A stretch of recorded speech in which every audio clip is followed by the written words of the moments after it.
Today, I'm speaking with Greg Stewart, one of the founding members of Ordinary Folk and now lead animator at the Bible Project. I've known about Greg for a long time, as Ordinary Folk is perhaps one of my favorite motion design studios ever. And in the early days of me learning motion, I remember taking a Holdframe workshop that he did with Ordinary Folk and School of Motion. And I really appreciated his way of breaking down a scene and thinking technically about motion. We spoke about his early career and kind of relatively fast liftoff, the history and the kind of origin story of Ordinary Folk, his time there, working particularly closely with Jorge, the amazing lead of Ordinary Folk. We spoke in a lot of detail about kind of workflow and process and managing animation teams. Greg very much led like animation direction there, as well as art direction and things like that. And we talked about the kind of the balance of the technical side of rigging and like automating and speeding up workflows for teams, and the kind of like artistic side and balancing that with creative direction and art direction as well. He has a fantastic balance in both of those areas, so it was a really interesting conversation. Towards the end, we did a deep dive into Cavalry, and for those of you who aren't deeply into motion design or indeed Cavalry, it might get a bit too technical, but that's because I just sort of probed Greg, because I know he's in the Cavalry community at the moment and he's really into it. I loved it. So if you are, though, it should be a great nerdy session for you. But the rest of the interview is good for everyone. As always, if you appreciate the show, share it or leave a rating wherever you're listening. And so I hope you enjoy this interview with Greg Stewart. So Greg, you've done a lot, and we'll get to the best bits of all of it, but I wanted to start with just kind of where you are right now, which is lead animator at the Bible Project. And for those of you listening who don't know, your training was in theology, am I right? That is right. Yeah, I went to a Bible school in Minnesota and got a degree in Bible and theology with a double minor in ancient Greek and Spanish. I still have my shelf back there, a Greek copy of the New Testament. That was actually my dad's.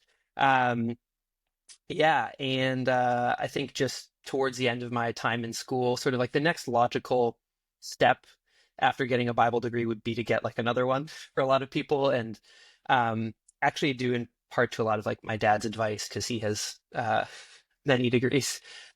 He really encouraged me to just like get a job and sort of like try and weigh out, is this something I really want to do? And during that time, I got a job doing some video production stuff, and very, very quickly fell in love with it. I think there's a lot of things that were exciting to me about being in, some form of ministry that I found I still had a connection with in media, sharing information, educating people, helping people like see the world in a different way. And I also very quickly found I didn't love the video production side of things, because like I just really loved the post-production. I loved like, color correcting and making, things pop, or like desaturating like some red piano in the background or whatever, just to make it slightly less distracting. And from my experience, like shooting interviews and being in interviews, like if you don't get like the content you need, you can't like go back and manufacture. I mean, there's all sorts of editing tricks you can do, obviously, but I found I really, really loved like the editing. And then I started learning, like I could like track text onto this thing or replace this screen. And I think it was so exciting to me, probably because I had like no idea it was possible or background in it at all. And so I very, very quickly like started deep diving into After Effects, and my first job out of college was at a church which had like a very sort of flexible work schedule, and so I had a lot of time to just learn and play around. And within probably a year of being there, I was really, really diving heavily into After Effects, and that was kind of maybe what started the nerd excitement. Was kind of maybe what started like the journey of just really wanting to focus on that. So it's really nice. There's like these two threads, obviously, of like your faith and the craft of motion, let's call it that. And like, it seems to me that it must be really amazing, particularly now on such a, like back then, obviously Totally. Those seeds were there, but like, this seems like from the outside, I imagine that it's like an amazing job for you to have, or kind of work, because it blends those two so like Totally. wonderful. And if people haven't seen the Bible Project's kind of animation work, just go there now. Same with Ordinary Folk. And it must be amazing to be expressing something that's so at your core in beautiful ways that requires like this high craft and things like that. Yeah, totally. You collaborated a lot with the Bible Project. Ordinary Folk collaborated a lot with them. Yeah, Sorry, yeah, um, and like really significantly, I believe on I forget the name of the project, but it was like a long year project and things like that. yeah, yeah. There was a series of 6 videos. Yeah, Right? Yeah, yeah. I'm interested in like why the move? Like it's like they're both amazing places, but yeah, why the change? yeah, yeah. How long do you have? No, it's I mean it's a long. It was like a very complicated decision. I'll say like, um, I when I took the job at Ordinary Folk, I gave up a lot to like I lived in Minnesota. I was lived near my family, siblings, parents, all that. And I moved back to Vancouver, Canada, and it was like kind of a no-brainer to take the job. I mean, to have an opportunity to like kind of start something with people of like the caliber of talent that Jorge and Victor are and Stefan. So it was like the 4 of us at the beginning. It was kind of like a yeah, of course I'm going to do this. And at the time I was single, and so it was like it was still a lot of like logistics to figure out moving internationally and all that kind of stuff. But it was just me, so it was a pretty relatively easy thing to do. Um, but then since joining Ordinary Folk, I met my wife Rebecca, and now we have 2 kids. And um, so at this point in life, there's a lot of other things I have to kind of weigh and consider as a husband and a father.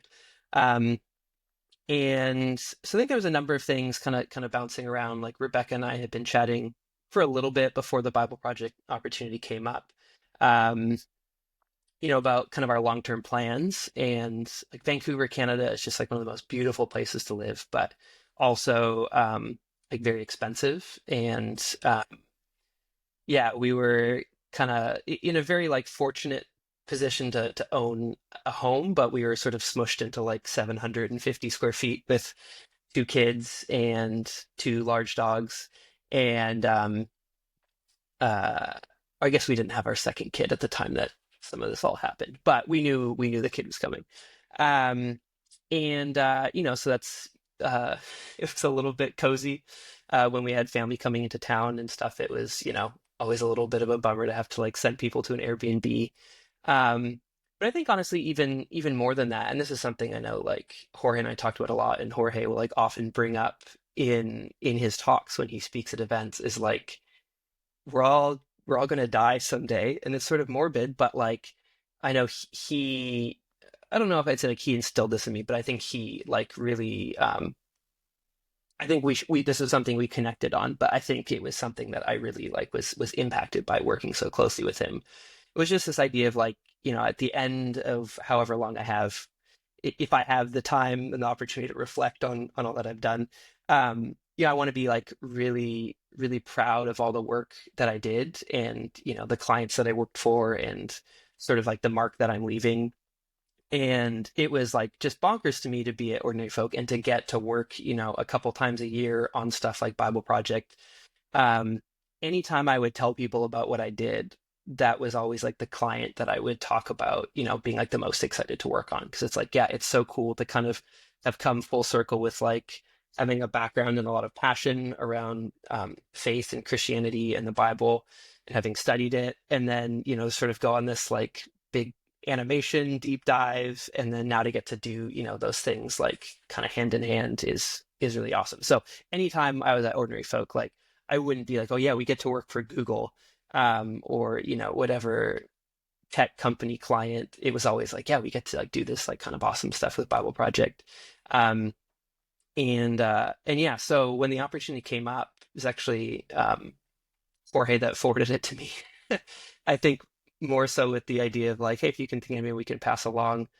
I just had this moment where, like, the second I opened the job description, I kind of had like this little like, uh-oh, this is actually like I wasn't looking to It wasn't on change your at radar all. anyway. No, no, But no, no. I think like there had just sort of been this like slight backdrop of like, do we want to like live in Canada long term? Do we want to eventually like settle back in the States?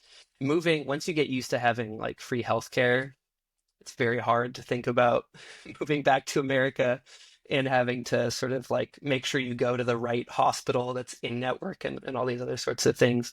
So there's a little bit of backdrop of that, and we had some like kind of small conversations about like what could possibly come after Ordinary Folk as like a motion designer. Like how could you possibly like do any better than that? And it's honestly just like one of the best places I could imagine working, having worked there for I guess like 5 or 6 years.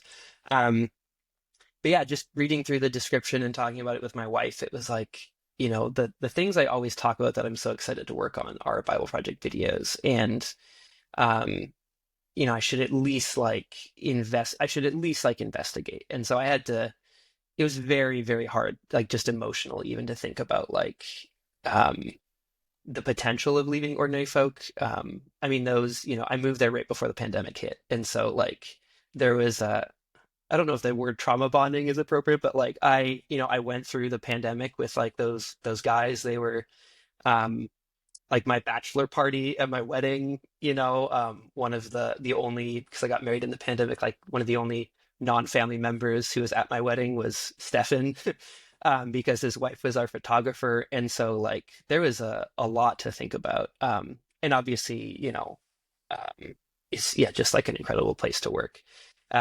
But I think, in talking with my wife and some other people who knew me, and I tried to be like as open as I possibly could with Jorge throughout the whole process of like, I wish you hadn't sent me that because it's sort of like I'm thinking about it. I don't really want to be thinking about it, but I just want to be like open. What was his reaction and thinking? I mean, he's an incredibly Yeah, supportive, nurturing guy. I'm sure it was good, yeah. but I obviously would he'd be like, sad to lose you. yeah.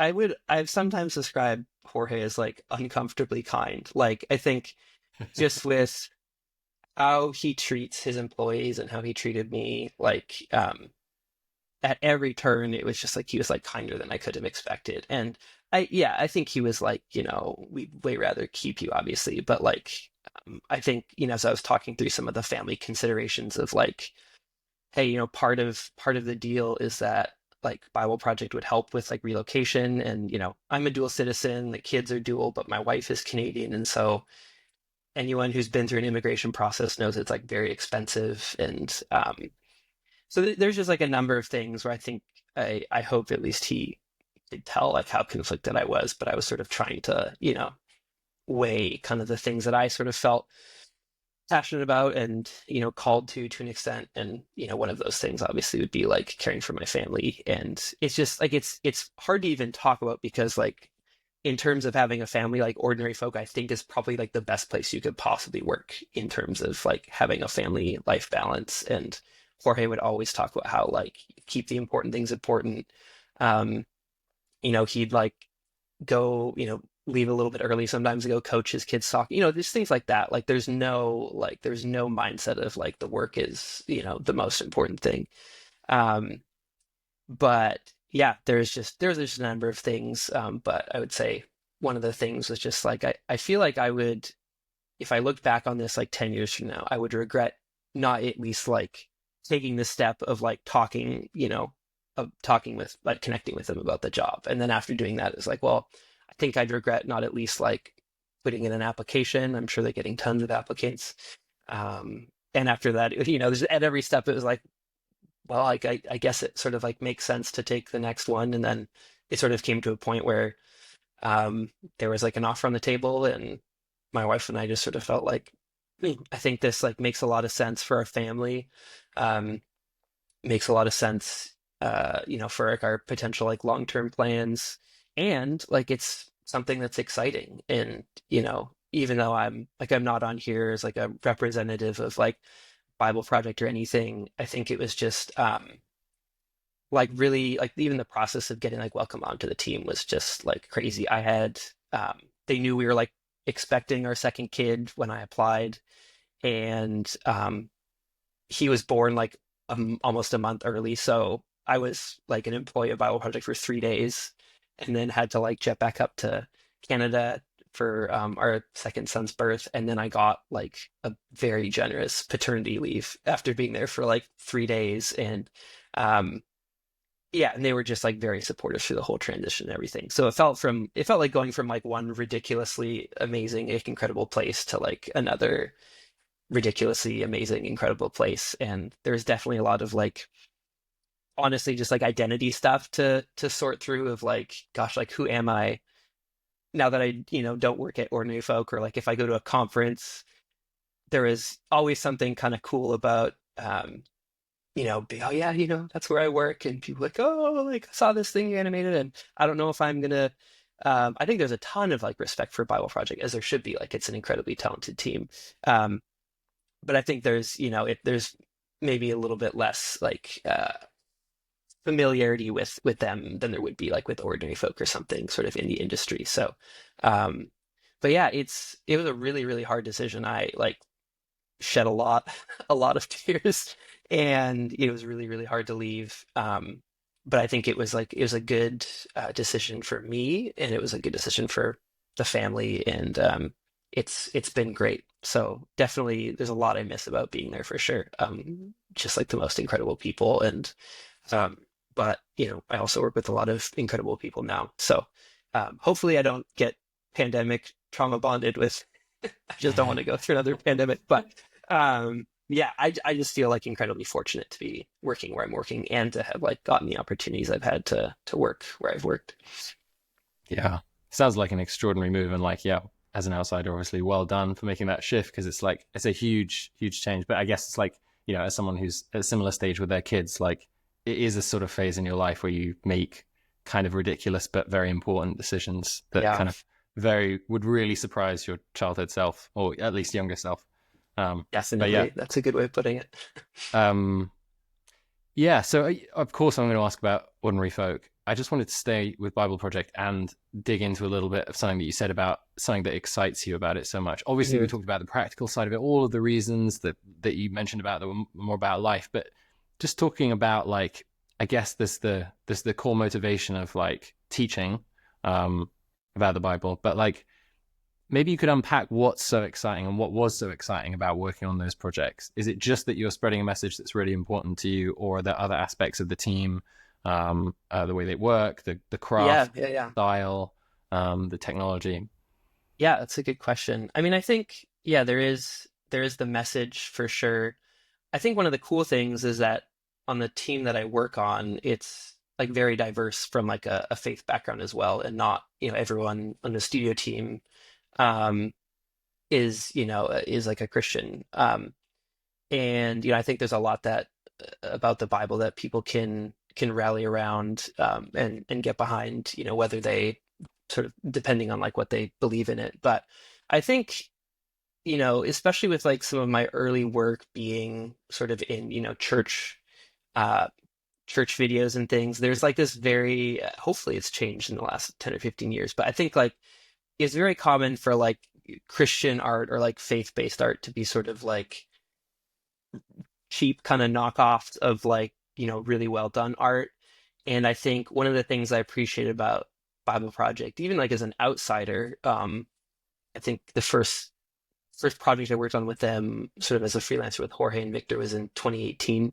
Um, was that like the message was there, but not like at the expense of like the art being good. Like there was like a high value for both of those things, which I think is less rare now, but um, was really rare like early on. And I think especially kind of since that's where I was like getting my feet wet, was in like the church type world, to get to see, wow, like they actually care about, you know, teaching, and they care about like, being faithful to the message that they want to.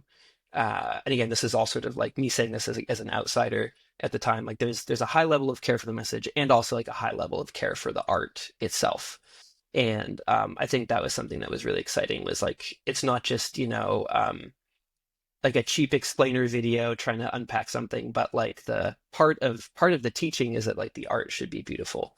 Um, Again, this is me just sort of like, that's like all the interpretation that I had as an outsider, and I can't necessarily speak to sort of where all that culture came from. But um, yeah, I think there's just like a lot of excitement about, I could like work on stuff that actually like connects. It's not just like another thing for Google. Like sure, Google's great. I don't particularly care at the end of the day if Google like goes belly up.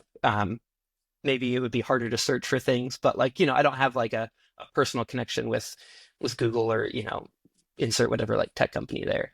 But like I have a personal connection with the Bible and like a spiritual connection with that. And that's something that's been instrumental in my life and in, how I like raise my family, how I structure my life, and to get to like work on stuff about that that's also like incredibly beautiful and well respected, even like outside the church world. Like that sounds amazing. And also to like bring some of the ordinary folk, working with like some of the most talented people in the world who've like ever done this, to get to bring some of that experience in and sort of help like shape things at Bible Project was also very exciting. And to learn a lot too. It's like a new team, new people that I hadn't like worked with before.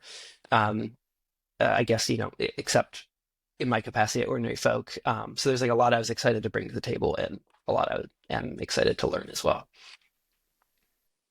Yeah, and I really want to like try and give people a sense of like your craft and what you do in this Mm, interview. And like at a high level, maybe my interpretation is that you're very good at both the kind of like the art direction side of stuff. You may or may not consider yourself a designer. I don't know. We can get into that.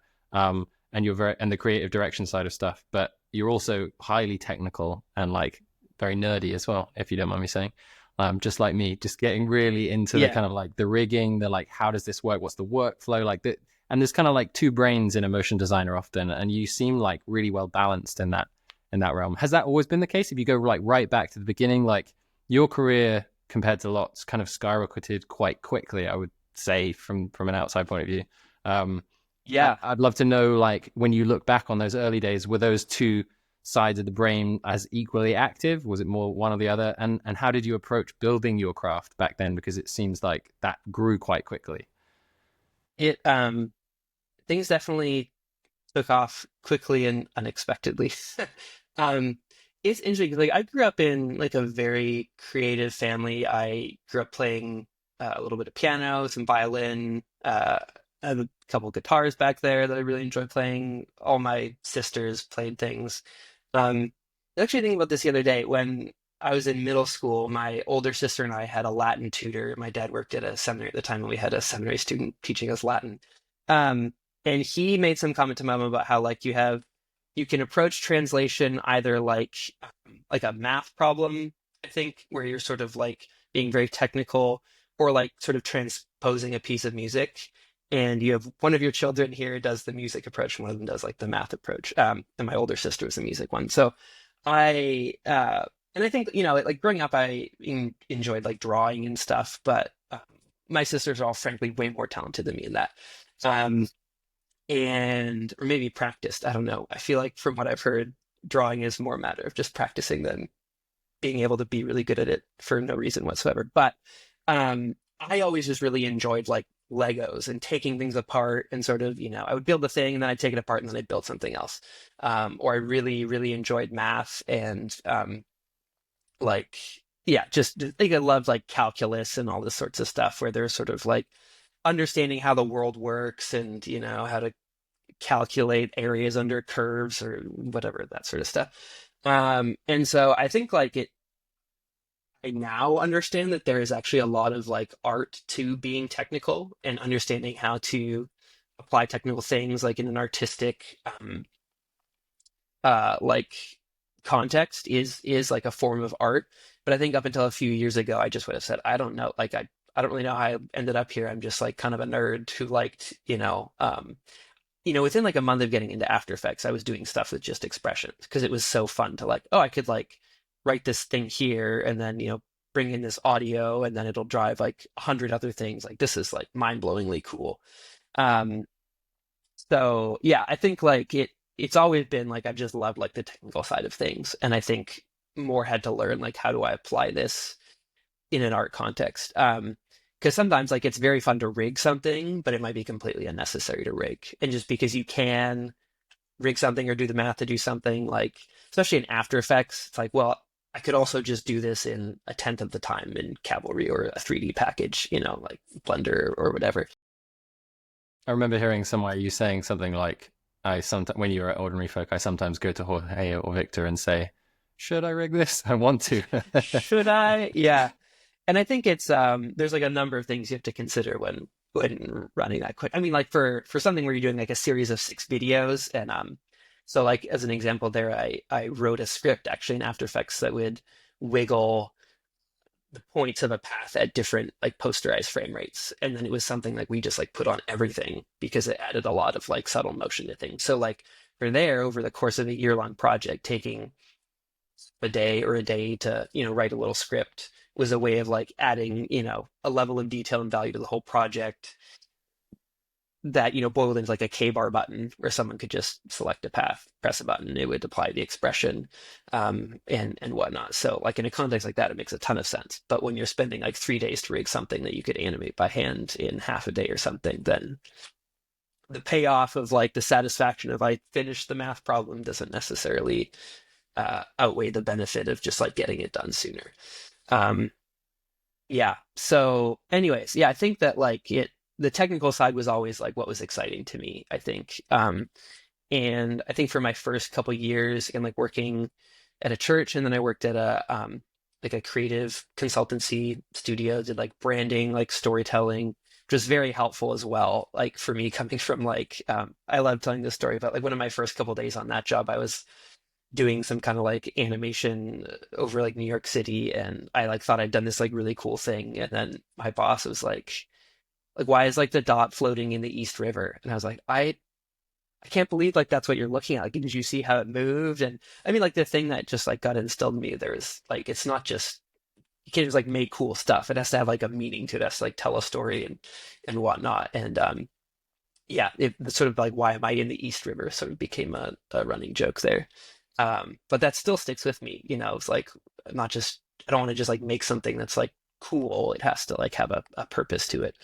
Um, Right. It's like ways of seeing. I've mentioned this a couple of times on the podcast with guests recently. It seems like a really important topic in this world. Like, as a motion designer, you can look at a piece as a sort of like motion designer of like, wow, that's cool motion. You can look at it as an art director. You can look at it as a producer. You can look at it as the VP of marketing, like, or whatever it right. is. Like, there's different lenses, and they were coming from. So, do you find that like you've gotten more practiced over the years at like sort of dropping down or higher or however you want to think about it into sort of different Sure. states and looking at things at different angles? And maybe you could say like just give us a sense of like the way that you sort of I guess check yourself when you're looking and working. Yeah.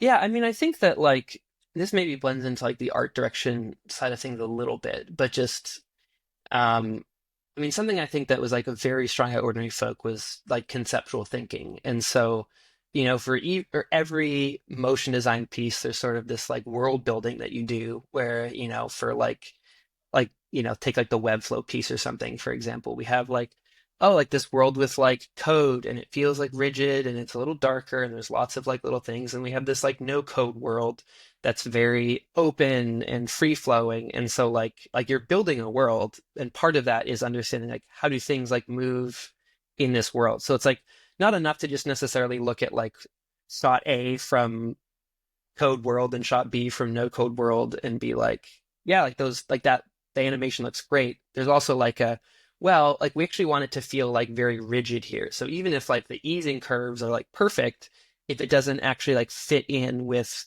the concept of this piece, then like that actually doesn't work. It's not a question of whether or not it's good animation. It's not right for this context, for this concept, for this story, however you want to put it. And so I think like trying to always sort of have that like high level concept in mind is really important of like because it gives you guardrails or guides for how you want to make things move. Um, I think this is especially pertinent on the motion design of things when you're, working with like squares or circles. Like with a character, everybody who has been a human knows how characters move, whether or not, it's animated well. And like everyone has a sense of that, I think. Like I went to an animated movie with my mom probably 10 years ago, and she was like, the character animation is all off. And she was 100% right. Now, she couldn't necessarily say, well, the eyes are moving wrong, or, the way that the weight, like she maybe wouldn't have had like the technical language for that, but there is definitely that idea of like any human knows how humanoids like moves. But when you have to like pack a lot of like emotion and meaning into squares and circles and triangles and things like that, then I think having like the higher level concept came in really important. And this isn't necessarily art directing, but like I did a couple rounds of like being a TA for advanced motion methods at School of Motion, and one Oh, of like cool. the most common pieces of feedback I would give was that like this like movement kind of feels out of place. Maybe I was kind of art directing and I was like outside the scope of being a TA, but there's like one assignment in that course where, animate this like very 2D looking poster. And I had a student once who had done just like this one moment of like full on like 3D and everything. And my comment was like, look, like this is like super cool what you've done here. It feels like super jarring and out of place to me because where we're starting when we're landing is this like very 2D thing, and we kind of just suddenly go into like full 3D and then back into 2D. And there's nothing wrong with doing that. It's just like as a personal matter of taste, it just sort of felt, kind of out of place. And I think there's so many nerds in motion design that it's so cool to just like do the cool thing because you can. But I think it's really important, even as like a freelancer, if you're working with a studio, to like try and understand, some of like the world that you're animating in, or however you want to put it, to be able to kind of like, your first pass be probably closer to what's going to work. Yeah, I think there's like that desire to like make something impressive. Um, but I think oftentimes you have to be thinking less in terms of like what's the most impressive way I could possibly make this move, and like what's actually like right for this context. Yeah, I mean, like Ordinary Folk is like one of my favorite studios, obviously. And I think primarily because it was like one of the first moments where I had my mind kind of blown as to just what can be done with motion. It was like really the moment. And a lot of that was about complexity, but there's also like a lot of that was about simplicity or a special type of complexity. Yeah, There's a sort of natural feeling to the complexity. I don't know, like the golden ratio or whatever. I have no idea. sure. It's just a Yeah, feeling yeah. that I have. And I know that, Sander looks at these things deeply in advanced motion methods. So Yes. you're fully aware of that on a sort of literal or practical or like technique level or even math level. But like, I guess I'm interested on your reflections as to how that played out and continues to play out Ordinary Folk. Like, how does that balance remain? I'm sure Jorge leads perfectly with that. Like, that seems like very core to who he is. But did you guys ever like go really far over the edge and you're like, oh god, we just like went way too like motion cool complex here and we have to pull it back? Or is it always just that you were sort of balancing it?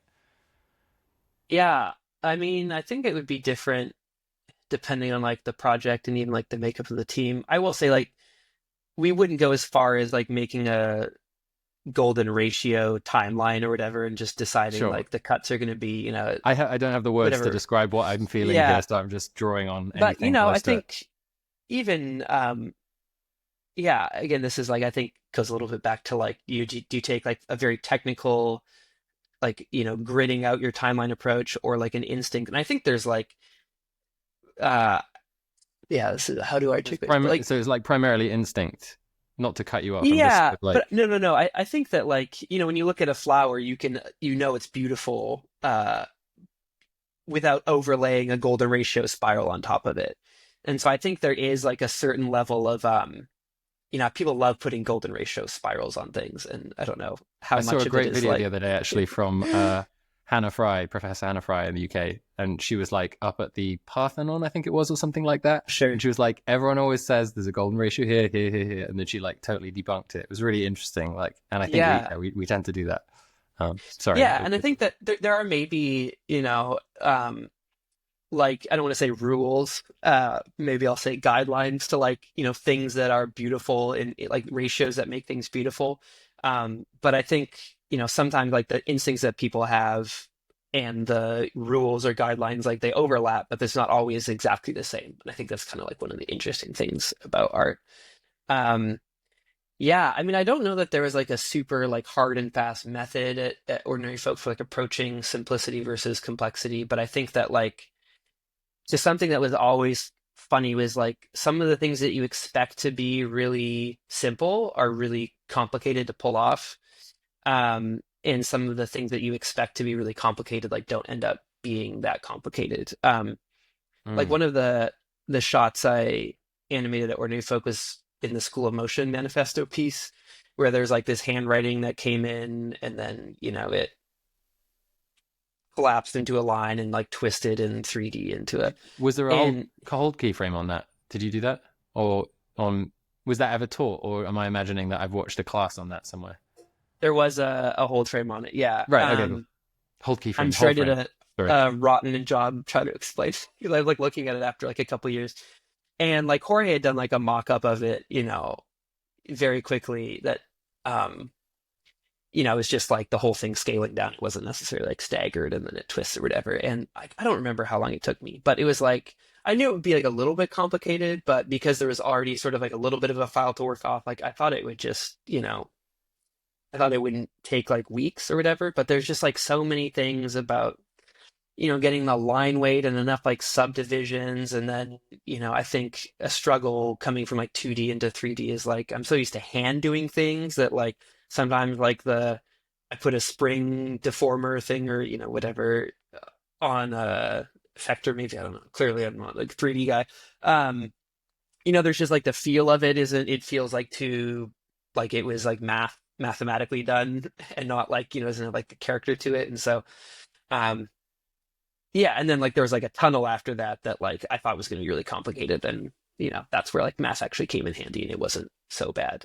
Still took a long time, but yeah, I think it is hard to know like when it's more like impactful to go like a simple approach and when it's more impactful to do something complicated. That translates in like to the design side of things as well, but I think that is where trying to again like have that like high level like concept or story in mind of like what's like the main thing we're trying to get across here. Is that going to be better served by doing something simple? Is that going to be better served by doing something with like a ton of detail? But then also like thinking about whatever moment that is in the context of like the shots before and after and the whole piece. And like if we maybe have uh maybe based on like the piece that we're doing, we don't want to start off like crazy complicated because then we've like done the most exciting thing at the beginning and we need to, but there is something that we need to do that's a little complicated here, but just like looking at it on the timeline of, where the energy or complexity rises and falls, like we need to make sure that we're leaving space at the end for that to be kind of the big payoff. So we need to like tone this down a little bit.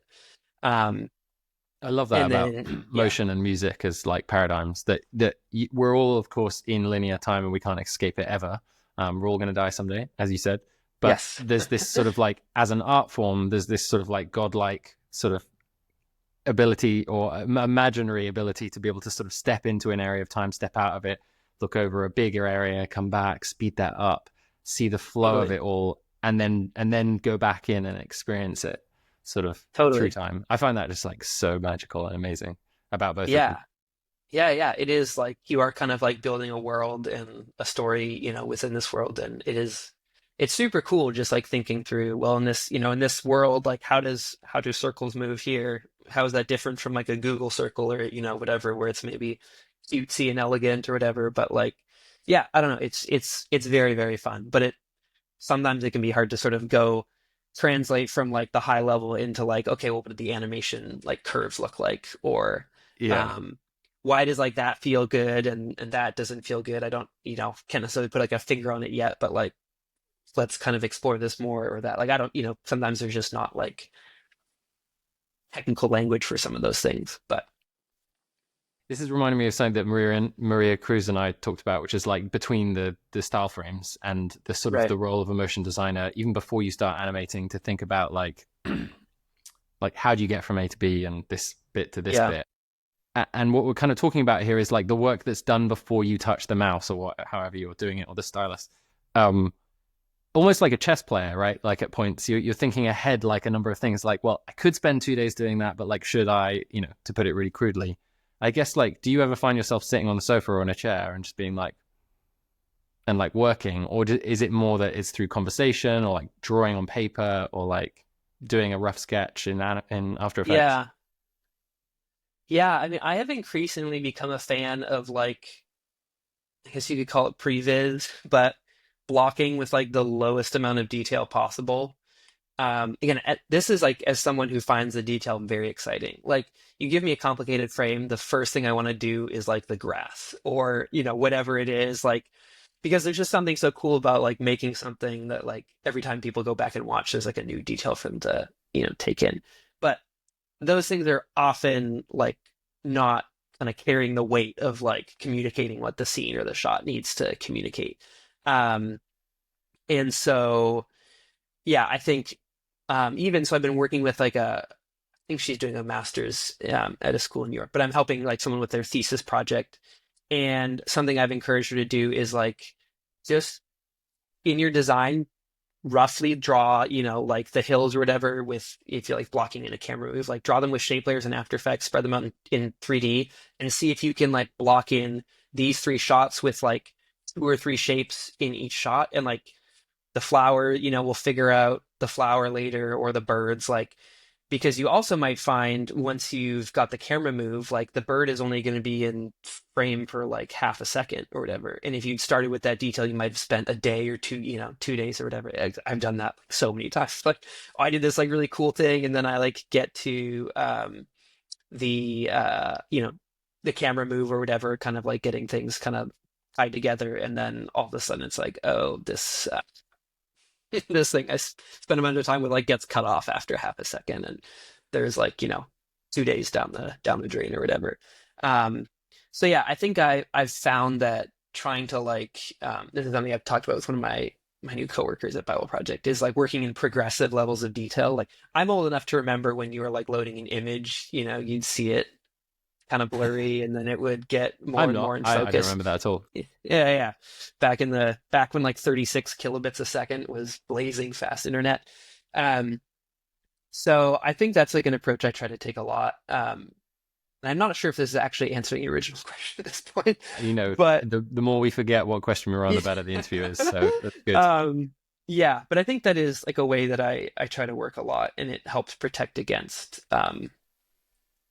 spending a bunch of time on stuff that's not important. But I think like more importantly, it just helps you like keep what's keep the important things front and center early on, and then build the other things around that, right? Like if you're building a house, you're not going to start with, I don't know anything about house building, but I imagine you wouldn't start with So do I, like but I always use this putting in analogy your as well. window trim, yeah, or like you would pick out like your outlet covers first.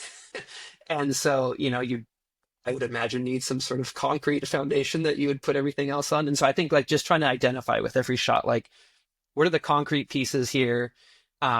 Because also like when you get to the animating the details, you want them to like not distract from the main things. And I think, you want them to support the main things. And so, It's like a yeah, I process think, that really helps you integrate all of the different parts because it is so complex. Like the actual activity that you're doing is complex, but the actual elements that you're building can be complex.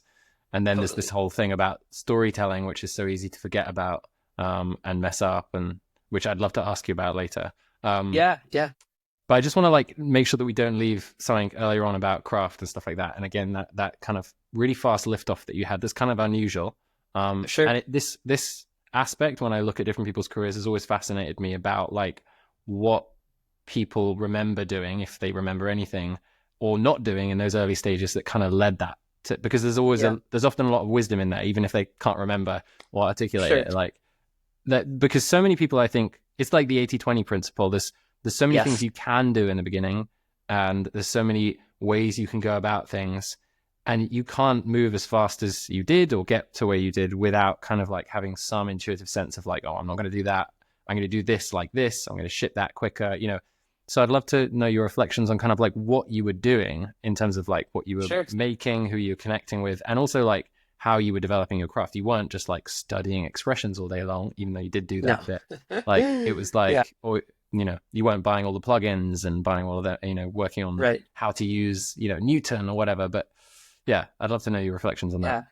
I can honestly say I tried Newton once. I've never used it. Yeah, that's a whole other conversation. Yeah, so I think like I went full-time freelance in the spring of 2018. Back then, the School of Motion like community was all on Facebook. I think they've since released like their own custom platform. Um, and I think I'm just not very active on social media in general anymore. But at that point, I was. I think I'd taken animation boot camp in 2016. So I had, some connections a little bit, but like where I was working, I was the only like person in After Effects. And before where I'd been in my other job, I was also the only person in After Effects. So um I think I didn't really have like I saw what other people were working, I was following or what other people were putting out. I followed a lot of people and would see kind of like people's things that they'd share in School of Motion and whatnot. And I think I Were you had like a following Jorge back then? oh yeah. I Yeah, mean, yeah. probably one of the first people I Right. followed and would like pick up scrub through his stuff frame by frame and just figure out, oh my gosh, like how is this done? And spoiler alert, it was either just like a lot of keyframes, or some like mind-bogglingly like clever way of stacking like simple things to get something that looked like crazy complicated. Um, but yeah, I think I had like a general sense of like I'm pretty good at animating, but because I hadn't really worked like on teams, it was sort of hard to really know like with animations like a big, it's a big category. And I don't necessarily know like where my 20 is. It's funny because at the time I was thinking about the 80/20 principle a lot. Um, and I think I had reached a point at the job that I was at the time where I felt like, it's sort of weird to be 5 years out of college with a Bible degree, slinging keyframes all day. I don't necessarily know if this is like what I want to do forever. It's just sort of like what makes sense. And if this is something I want to get better at, I feel like I need to kind of hone in on this a little bit more. So, I was doing some film stuff still at that job. And I also just like want to work on like more teams. And the reality of like having been the only After Effects person for years at that place, like if we bring someone else in, then I'm going to be, in some capacity, like not necessarily managing them, but they're going to be looking to me, or I'm going to have more time at this company, so I'm probably going to be. Um, and so it's just kind of like, well, I guess like I could. I don't know if there's like another studio that I'm like eyeing because it was, at that job I got to work on faith-based stuff as well. That was actually how Jorge and I like initially connected, was because of a piece I'd done there, and it was important to me to try and keep some, flexibility to do that, and also to not, be doing that like in my moonlighting hours or whatever, because I wanted to, have some sort of a healthy life. Um, so freelancing honestly just felt like, I guess this like makes sense.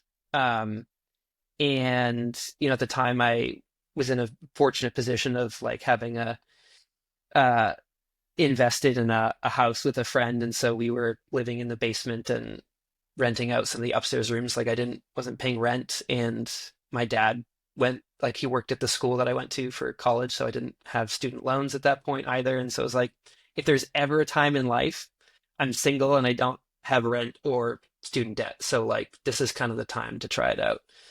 Um, and so I like put together a reel. Did not do a very good job of talking with my employer about posting work. And so, yeah, because like my intention wasn't to, market my but like the reality is like a lot of like the best stuff I'd done was there. And so, I've since learned a valuable lesson about The trying to secret be, government projects which you yeah, yeah, ruined. yeah, no, nothing like that. Just more like, hey, is it cool if I use some of this Yeah, sure, um, sure. to put in my reel? But I don't know why I had Vimeo like email notifications on at the time, but I remember like posting my reel, I think like one night, and like I was not like, it's just like I just need to do this because I need like to show people that I can animate if I want to get work. And I put like a lot of time into it. Had like a friend, Matt Stanfield, like wrote like a custom track, and like it was just, like I felt like this is like fun. I've had like a lot of fun putting this together, and I think I like woke up to, maybe it would be an overreach to say thousands of emails, like, like so and so has like liked your video, but um Camera between people at your doorstep just like yeah, knocking and doing I know, right? this. But I mean, I like whatever it was, the response was like way, way more than I was expecting. And all Nice. my heroes like Jorge like had commented on my reel on Instagram, and Bill Borst had like liked it on Vimeo, and all of a What sudden a I was way like like to getting, go to sleep one night and to wake up the next day. That's yeah. been And cool. again, like I knew like I wasn't, under a rock. Like I knew that I was like fairly proficient, but I was like not expecting like a wave of like attention. And it was a little hard to know what to do with that. But yeah, so like the freelancing thing like took off unexpectedly quickly. I had a like a 5 year. It's like if I freelance for 5 years, I would like to like work on a project with Jorge. That was like top of the list.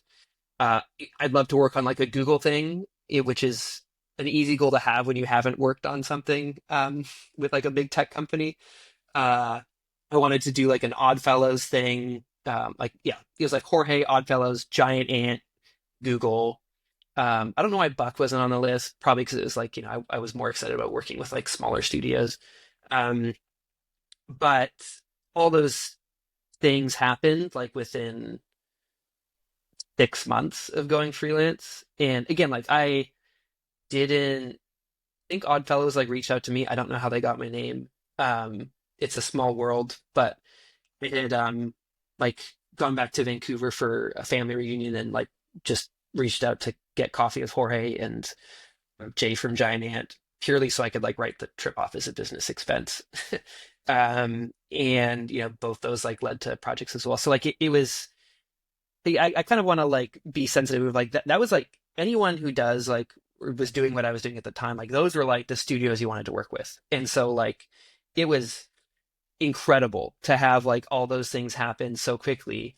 I genuinely wasn't expecting it. And there was also like a little bit of a quarter life crisis of like, I thought I'd like set myself these like really ambitious goals that were going to give me like something to aim at and like strive for years. And like all these things happened so quickly. Like I don't know what do I aim at now? Hmm. Not thinking like, oh, I've peaked or anything like that. It was just like, I genuinely was like not expecting to like have all this stuff happen so quickly. I have a question And there actually yeah, about like, sorry to interrupt, no, worries. because it's a really important point, especially with like your journey now and like you're still, young. Like what is like goals are funny things, aren't they? Like they can be great beacons or they can be great burdens. And you had those goals and you achieved them. Like, yeah, I'd be really interested to like how you readjusted then and where you're at now with that. Like, do you aim for things now, or is it like different? Is it more like is it more like what sustains you, what drives you, what fulfills you? Like has that changed, or do you still set big, intentional, audacious goals? Yeah, that's a really good question. I think I get the time again, been 27, like single, like it was easy for most like my big life goals to be like work related. And I think, so yeah, went freelance April, May of 2018, and I think like I committed to Ordinary Folk in October of that year. So it was, I still had some freelance bookings for the rest of that calendar year, but basically from October 2018 on, I was full time with Ordinary Folk, except for like some bookings that I'd had. But basically, yeah, January of 2019 on, it was full time. Um, I think like pretty quickly once because again, like even at that point with Ordinary Folk being like small and starting up, it was like there isn't really like another studio that I would like want to like move up to from this. Like I love like the small team aspect, like Jorge and Victor and Stefan, like all of us came from like similar faith backgrounds. So there's just like I don't really have a desire to like move on from here to Buck or something. Like I want to be part of a small team and these are guys that, we can talk about anything we want to at lunch and, it's kind of like a little family, like this is like I don't really see like another thing that I'm trying to hit after this. And I think that was actually like really healthy because uh even though it was a little bit of like oh my gosh, like what do I do now? Because, I just love like hitting, having like hard things to work at and to sort of have some of those things sort of swept away like pretty quickly was difficult. But I think um this is gonna feel like very like ordinary folk language, but I think there's just like a lot to be said for just like uh well, like, like the small everyday deeds of ordinary folk. I I think was like, just going to say, you're going to quote yeah, Lord of the Rings now. I Yeah. know it was, well, it's in the movie, not the book. We Oh, learned okay. that after we watched it. It's technically a Peter Jackson quote. Um, but I think it's become like more interesting to me.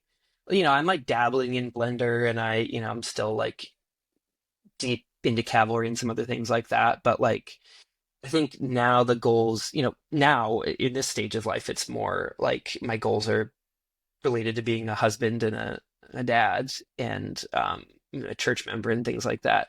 Like those things are more important to me than work. But I think, yeah, it was just I don't know. I like having like clear goals, and I think to like join Ordinary Folk and be like, okay, like I'm not necessarily looking to like hit another studio after this. It's more just like, how do I get good at like taking feedback or being, if I never had another big, studio to try and aim at, like what would I really want to be good at? And I think those became more, I guess like, I don't know, like soft skill type goals.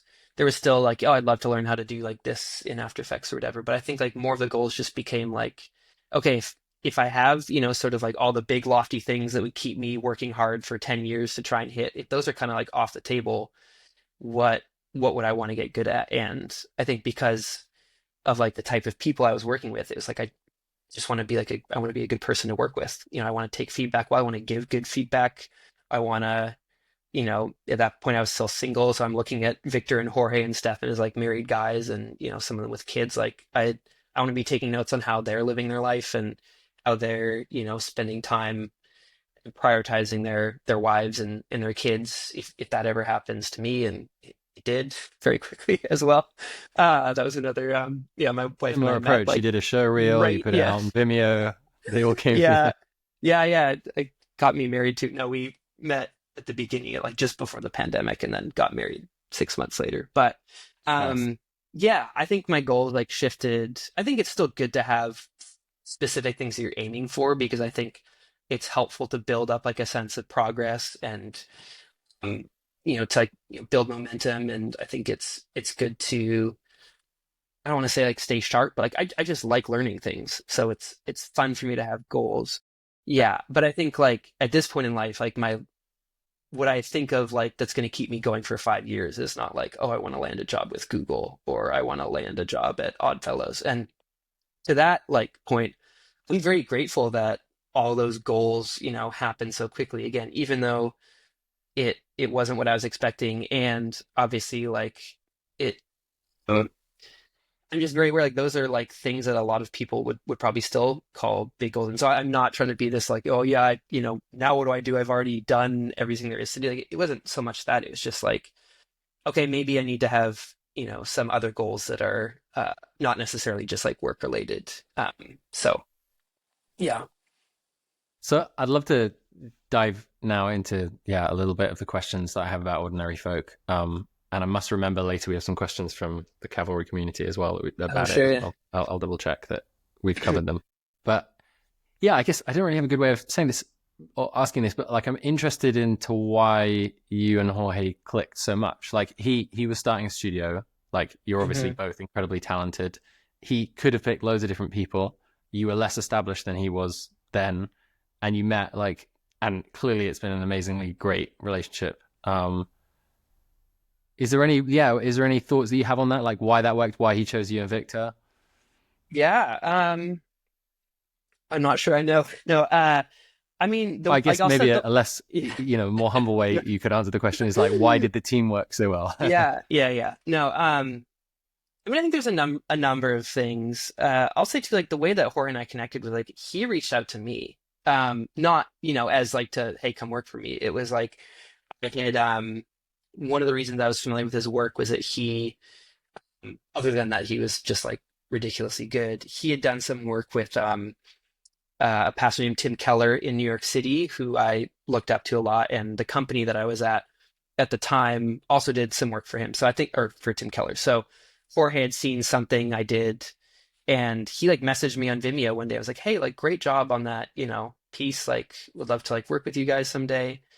And I remember like I instantly screenshotted that and sent it to like my friends who knew enough to know like what that meant. And it was just like, one, this is it's just like amazing to get, kind words from someone that I looked up to so much, and also like says so much about him that he took time out of his day to, say something nice to me. And um, yeah, so he and I had like connected early on, basically kind of, around that. Like he reached out to me and it was kind of, oh, we both like Tim Keller.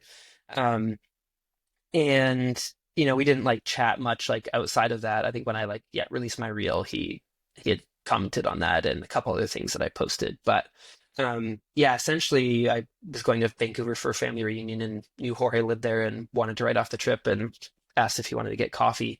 Um, and he was late because he had to deal with some stuff at home with his kids. And even that, like, I was just like, oh, dude, like, no worries. Like, family, family comes first. But like, even just like one of the first kind of interactions was like, this guy's like clearly got his like priorities straight. And, so we talked a lot about, faith and work. And I showed him like some stuff I was working on and he was like interested in it. And also just like a super nice guy. Like, I think when you meet your heroes, it's always like hard to know what to expect. But like Jorge, I think, was someone who was like just far more interested in asking me questions and like talking about all his accomplishments. And they're just, I want to be around people like that because like that's what I want to be like. Which is sort of ironic because I'm now talking about a lot of things I've done. But Well, it yeah, would be kind of an awkward podcast if you refused to it'd answer be my an awkward interview if I question. just pestered you with questions the whole time. Yeah, and then I didn't get the chance to meet Jorge or Victor in that meeting, but he and Victor and Jorge were working out of the same like co-working space side by side. Um, and then I think like based out of that meeting, like Jorge and I connected enough, like he wanted to try working with me, so he invited me on for a project, and that went well enough. And then he invited me to come like work in person with him for a few weeks on a Bible project video, and it was like a week, 2 weeks into that, I think, that we sat down and started talking about like starting the studio. And I mean, for me at the time, I'd never worked on an animation team, so like it was just mind blowing to me to be working next to two other animators, and I could be like, hey, like how would you animate this? Or hey, I would animate that, like, or have you tried this, And so for me, I was just like super hungry to be on a team of people. And I think, yeah, I'm not sure. I mean, Jorge would probably be able to speak to why he offered me the job more than I would. But I think, there's the reality of like getting people to move to Vancouver is probably not the easiest thing. It's a big thing. I had a Canadian passport, so it was a little bit Yeah. less difficult for me. Uh, I think if I was in his shoes, I would, and I was thinking about starting a company. It's like a really really big deal, and I would want to be very careful about like hiring people that I would trust. And so I Yeah. would imagine that having some shared like faith background and having like the opportunity to like connect it a little bit in person and work together in a couple things like um, that would have, made it a little bit easier to think about hiring some dude from the States to come move to Canada. But I think we also just had like a lot of shared interests. I mean, like the faith thing was huge for sure, but we just did a lot of stuff together.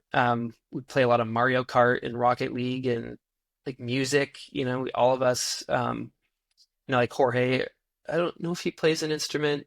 We at least had a guitar on the wall at the Ordinary Folks studio, but like always listening to music, very interested in music. Victor and I both play guitar pretty, um, I don't want to say seriously, but just like love playing. And so like there's just like a lot of things that we had in common. And I think we also just like spent a lot of time together, obviously at work, but also just like at work doing not like goofing off, but playing games and things like that. There's just like a lot of I think relational connection that went a really long way.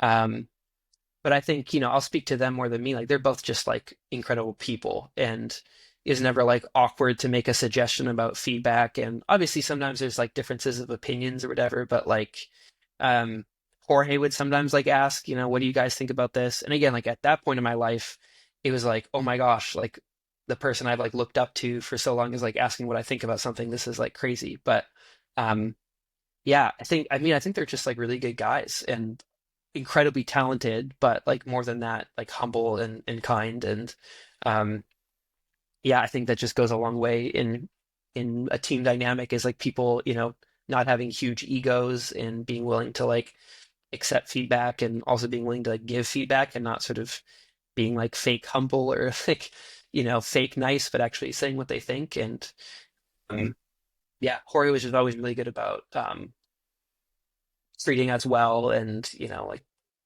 yeah, it was, now I'm just sort of trailing off, but you can edit all that out. No, that's a great Yeah, answer. Yeah, I get it. Yeah, I feel it. For sure. it's hard So I because it's guess, like soft stuff. It's not necessarily like, mm, yeah, it's not like a je ne sais quoi. It's just, like yeah, it's the, I it's, think there are things, but it's also just like I think we also just kind of clicked. yeah, I mean, maybe the word that comes to my mind or the phrase is like being a well-rounded person. You're all just like very well-rounded people, and that's everything, you know.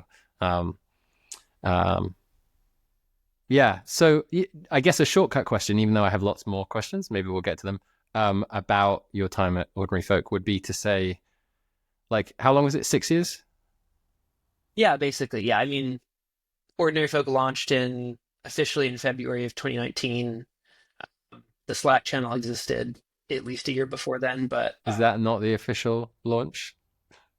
No, I'm wondering. the website wasn't up. I love it when people talk like that because yeah, I've heard that so many times. Like, there's the official and there's the Slack moment. Yeah, yeah, but yeah, it's basically 5.5, 6 years. Yeah. Yeah. I've forgotten what I was going to say. Oh yeah. Do you have any sort of like what are your like if you reflect on that time? I guess like two areas of your growth, like from a kind of technical motion design, like your craft, like sort of things. hmm What were the major things or aspects of your growth there? Like, what if you look back, are there like two or one things that you were just like I grew so much there, whether it's like art direction or working with teams or like this thing, and then also maybe we can talk a little bit about we've spoken a lot about it, I guess, already, but like I'd just love to know about anything that's particularly, yeah, surprising or delightful or just, yeah, great about Jorge's leadership. Yeah, I mean, I think like the biggest thing, like in a general sense, would just be learning how to like apply being a nerd into like helping teams work together as an animator. Um, and yeah, I think just like strengthening that muscle of like knowing when to rig, when to kind of come up with things. Um, yeah, I think it was yeah, it's a lot of time to cover, but I think like early on in the days of Ordinary Folk, I was animating a ton.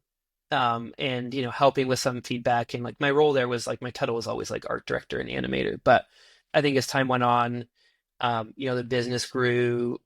Jorge had like more business things to do. And so I think like I wouldn't say like there was like a hole to fill or something, but like um it just sort of like naturally became like more important that I help with like feedback and things like that.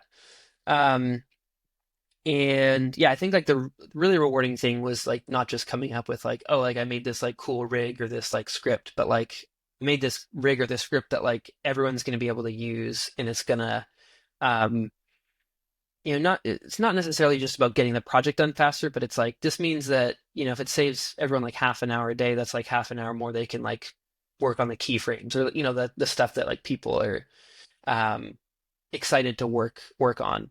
I think there's obviously like a ton of technical knowledge I learned too. A lot of that was just like having time to pursue things. And when the pandemic hit and things slowed down a little bit, like Jorge just said, everyone start just like learn something. Just tell me what you're learning, show me what you're learning. And so I was like, well, I want to try scripting. So I made like the grid rig script or whatever. Because they're like, well, there's like a rig I made with a shape layer in After Effects. Like, how could I just build it with a click or whatever? Um, and so, shape rig, that was another thing that I chipped away at over a few years. But like, that was like an amalgamation of like a lot of technical knowledge, like trigonometry and scripting and expressions and making pseudo effects and trying to apply them through scripts, which is frustratingly complicated. Um, So I think there's like a lot of, I can point to like some kind of individual like technical things like Cavalry. I started learning that when I was at Ordinary Folk for sure. Um, but I think like one of the things I'm most grateful for is like the art directing experience, I think, of just like learning kind of how do I get in the head of the creative director, or how do I have like enough context to be able to like give feedback that actually like helps tie things in with the concept that we're trying to communicate, and not just like make it better or make it pop or jazz it up a little bit. But like I'm trying to sort of, I don't know if it's like sub creative directing. I'm sure many people have like different experiences with art directing and different philosophies, but I felt like for me at Ordinary Folk, the role was a lot of like, I want to make sure that I've used the term like triumvirate of, there's like an art director for the design side of things. That was Grace for most of my time there. There's the creative director, Jorge, kind of like overseeing everything. And then me kind of in the chair of trying to art direct the motion. But a lot of that was like trying to understand a lot of the design intention. So like, what are we using this brush for? Or this color? Or, this character pops up in these scenes, or, trying to understand a lot of the intention there. Also trying to understand like the overarching intention of like, we're making a video about blessing and curse in the Bible. That was like one of the Bible project videos that we did. So blessing, that world has like these colors, we're using these shapes. Curse, this. Some of it was like translating, okay, well, what does that mean for how things are going to move in those worlds? So that was something that, Jorge, like with his background being in animation, there's definitely like a lot of overlap. Um, but I think I got to uh, often give like the first round of feedback on some things. I think he would often be like pretty involved in feedback like early on, just to sort of make sure we were going off in the right direction, and then I could kind of take over a little bit more. If he was starting to kind of we were getting another project in or something. Um, but yeah, I think like this is kind of blending a couple of these questions together, I think. But um, one of the things that was just like really rewarding was figuring out like, how do I apply this technical knowledge in a team concept so I can like uphold the design integrity, uphold like the creative integrity, but translate all of that into like how we're making things move, how quickly they move, what feeling do they evoke, how are we technically making them move?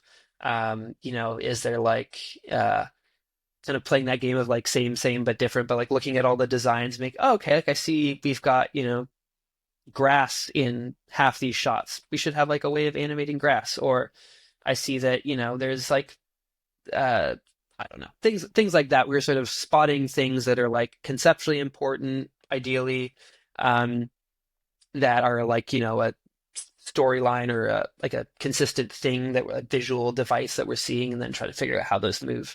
And then also, I think one of the challenging things with that is like you don't want to like over direct either. And so like if you're hiring, people who are very talented animators, you don't want to just be like, hey, I've already figured out everything out for you. Like just do these things. Because you're hiring people for the hands, but also to some extent like for their brains as well. And it's also not fun having freelance to be like just told exactly what to do. But you also need to ensure like a certain level of like cohesion and consistency. And so I think, it's like, hey, I figured out how we're going to do the sky. You probably weren't that excited about animating the sky anyways. So now just take the pre-render and drop it in, and, use your CC toner or whatever to change the colors, and you're good to go. And now you can spend more time on the characters or the things that are, probably a little bit more fun to animate. So lots of, I don't know, different things to balance, but very, very rewarding to sort of try and like hold all those things. And sometimes the balance would shift differently for different projects, but yeah. And so how would Jorge come in, and how does he now? Like, does he animate now? Like, obviously he did in the beginning, maybe he still does. How would he typically, if it was a typical thing, like come in and like work with you on something, how would he steer it, if he needed to? Yeah, I think like I'm not sure what it's like now. I think I definitely still see his name in the animation credits. So, and he like was never removed from the animation. I think he would pretty regularly like animate a shot or two, if the average person is animating like six or seven or, whatever more, like he would definitely still be animating. It was just sort of, he'd have to do it in between doing a lot of other things, talking with clients, new business, all that sort of stuff that I imagine a studio owner has to do. Um, but he definitely wasn't far removed.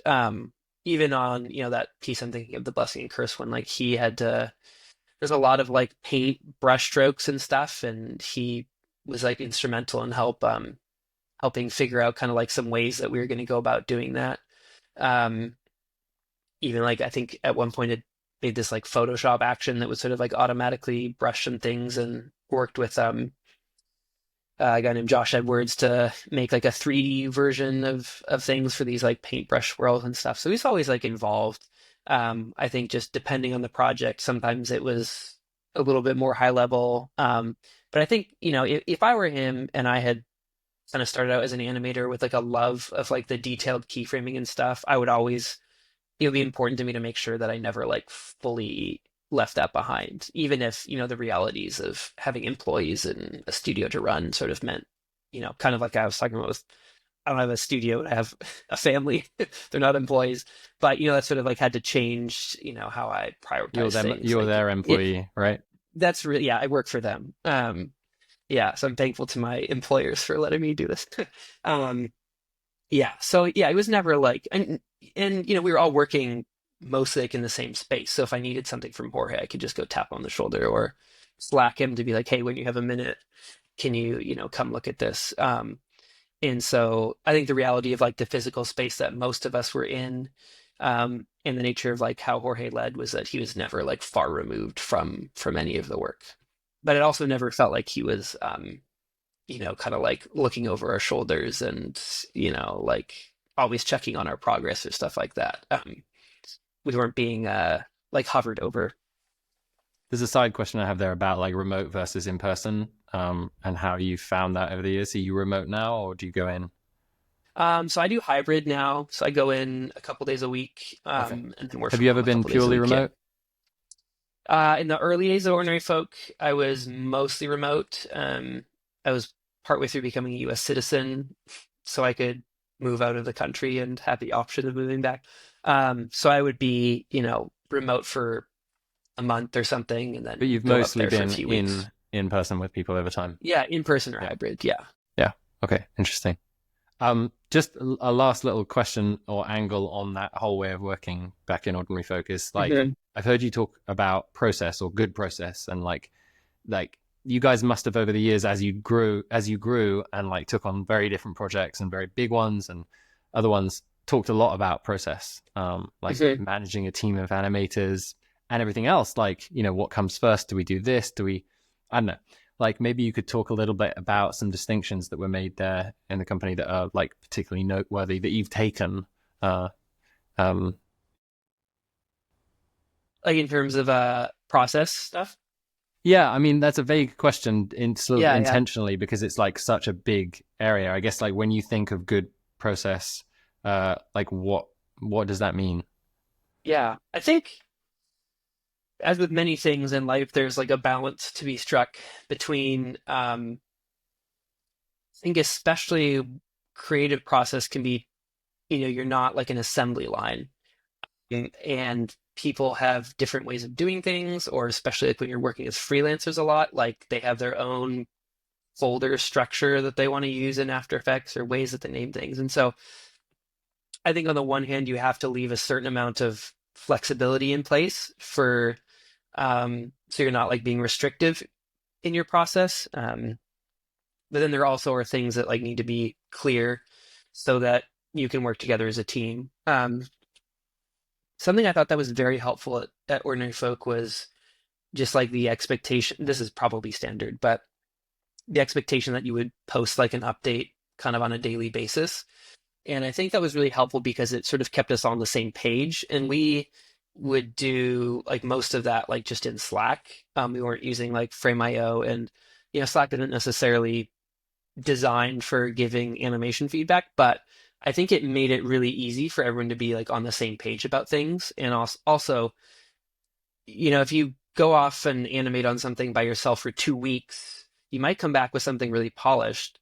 But if you were sort of like 1 degree off on day Yeah. one, you're now 100 degrees off or something. And then the amount of like backtracking you might have to do to correct if something's off. And no one would ever go off for 2 weeks. But I think lots of little updates and like frequent communication without it being like a deluge of Slack messages all the time was really, really helpful. Um, And there's like tons of other things too. I think, there's like lots of little things. I think often we would have a couple different people like take a pass at storyboarding. Like sometimes I would storyboard, not because I'm good at it, because I'm not, um, but just to have like different perspectives on things or different ideas. So often, like when we would get like a storyboard together, I feel like it was less like, oh, this is like, what this one designer did, but it's sort of like a mishmash of like the best ideas of a couple different people into something that was like better than um, what any like one person would have come up with on their own. Um, yeah, that's another thing that was helpful. So I think if there's any other things that jump to mind. You worked with like one of my favorite projects is obviously the Webflow project. I can't remember which one, but was it Nuria? I can't pronounce her second Mm. name. How do you pronounce it? Bosch? Boj. I think Bosch? she's Spanish. Yeah, she lives in Edinburgh though. I know, You I know know. that already. That's Yeah. kind of Yeah. yeah. I'm meaning to get in touch with her actually, but like, she never worked full time at Ordinary Folk. She was someone who came No. in right for a project No. because you liked Yeah. her work and knew her Hmm. already. Yeah. How how does that work in terms of the storyboarding side of stuff and the design? Like, do you end up storyboarding before she's involved, or is she involved? Or let's just use her as a proxy for like general freelancers. Are they involved very early on at the beginning? Yeah. I think it would depend on the freelancer and their skill set. I think there's a couple different Webflow pieces that we did. I think the one you're probably thinking of, the first no code one, there was two no code. I think that she came in and if I'm remembering right, she did some of the storyboards and we had her and Kwan Shin, also incredibly talented. I think both of them like took a stab at storyboards. It's this is going back a long time, Yeah, six sure. years or something. But even I remember even for the School of Motion piece, I think Nuria was in that as well. But we had like three or four designers like come in and do storyboards, and we obviously like gave some direction for them to base the storyboards on. But I think especially early on in the process, like a lot of it is just like getting a bunch of stuff up on the wall and seeing it all kind of together. And then, from there, I think the things start like emerging. Oh, like this is the best thing for here. Actually, if I put all these three things together, maybe we could take this other one and modify it a little bit, and now it's going to fit in. And then I think you have like more Lego pieces to build a thing with, I guess, to go back to that analogy. Um, so I think it was like fairly common that we would bring in designers just because we like their style, to have them like explore things. And the Nouns project was a little bit bonkers, because there was so many different styles. But like one of the most fun things about that was like, oh, we can work with these people we've never worked with. We like just love the work that they do. And over a couple of shots, we're just going to have them like design some frames and animate them, or we'll animate them. So yeah, I guess like to answer the question, it was I think fairly common that we'd bring people in sometimes like very early in the process if it was just like we've worked with them before and we like them or we like their work and we want to see maybe how their style would work in our um, in the context of this piece. But there would obviously have to be like some amount of like direction given them to start. But sometimes it would be very loose, especially if it was someone that we'd worked with before. Yeah. Seems like just from everything that you said and that I've heard that there's always been a good pacing to projects to allow everything to sort of integrate well, and like Yeah, that can so easily not be the case. Like you're talking about it as if it's almost given because there's obviously such good practice in most of the places that you've worked, but it's so easy for these things to just be like rushed and not integrated and totally. not just sort of natural.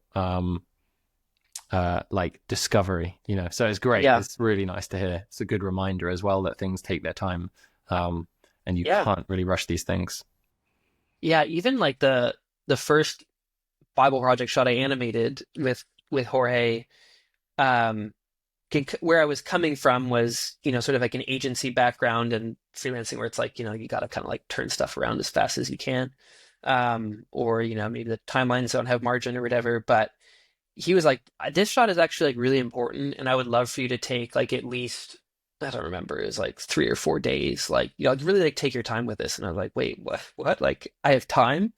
Um, and yeah, it was just there's obviously sometimes like things you have to rush, or um, you know, timelines are short, or you run into problems, and need help or whatever. But like, I always felt like I never really felt like, we were constantly having to hustle or things. There was definitely like, there is like a timeline, but I think it was always like so important to Jorge that the quality of the work be really good. And, because he had gone through, his I don't want to say due diligence, but like, he'd been an animator, he'd been an art director, he sort of like understood all those things. Like I think he knew that people generally don't do their best work when they I don't want to say have like a gun to their head, but there's like a ton of stress around having to get something done really quickly. And so I felt like there was always a healthy but not like ridiculous amount of time to really like make things good, which is I think people generally want to do good work that they're proud of and not just like rush stuff out and kind of have like half completed things out in the world.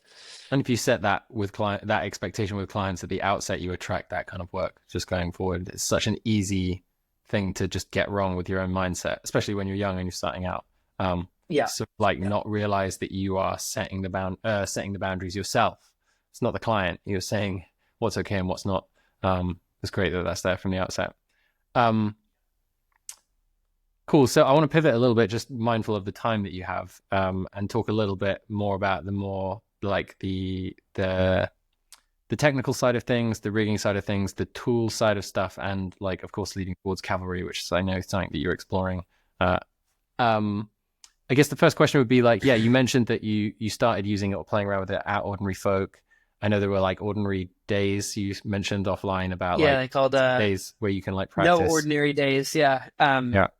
Basically, we just had like a regular professional development day where we could kind of pursue something we were interested in learning and just had to sort of give a little spiel at the end of the day what we'd been doing.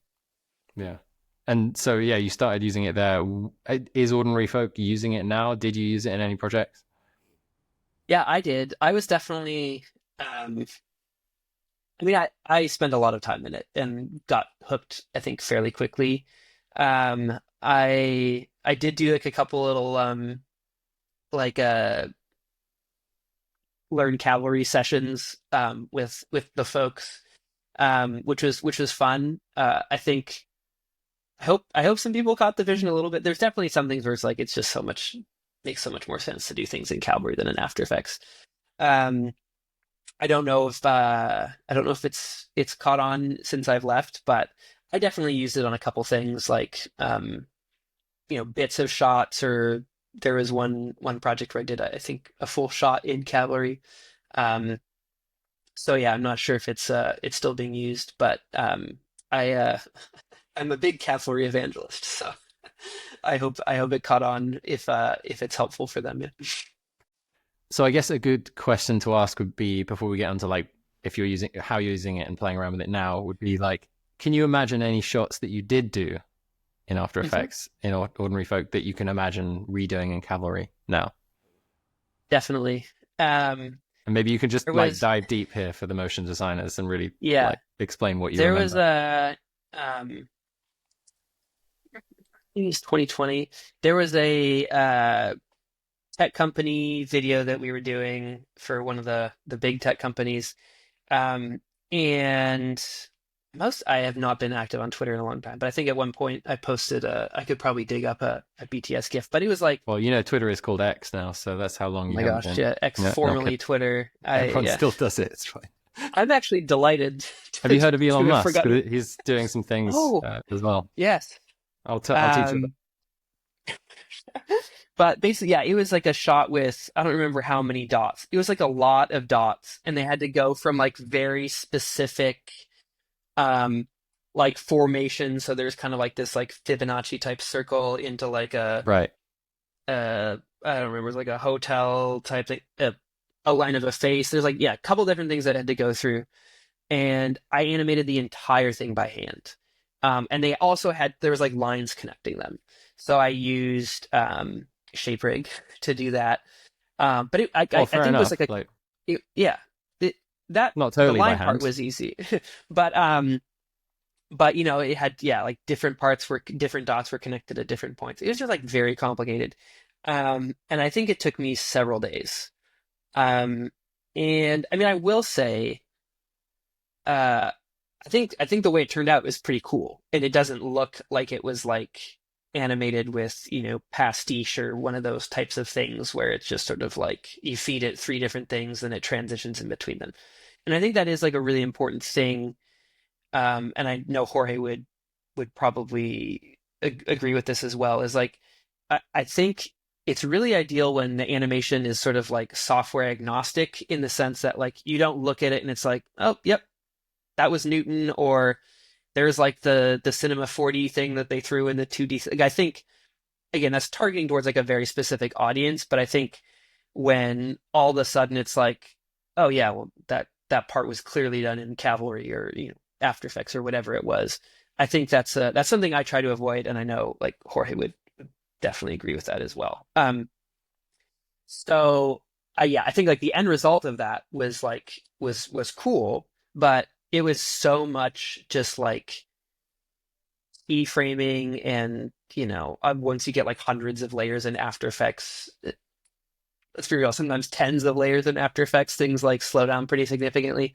And I distinctly remember like moving dots in my dreams during that week of like, I think I had some dream that I was like in this like big empty space, like shifting these like cylinders around on the floor. Like, so it was a lot of work. And I've now learned that in Cavalry, I could essentially have like copied the shapes out of Illustrator, like copied and pasted them out of Illustrator, like the three different states, use them as like a sub mesh to duplicate circles onto, and then, use like a blend sub mesh. And I probably could have had something like similar in the space of like an hour or two, not a week.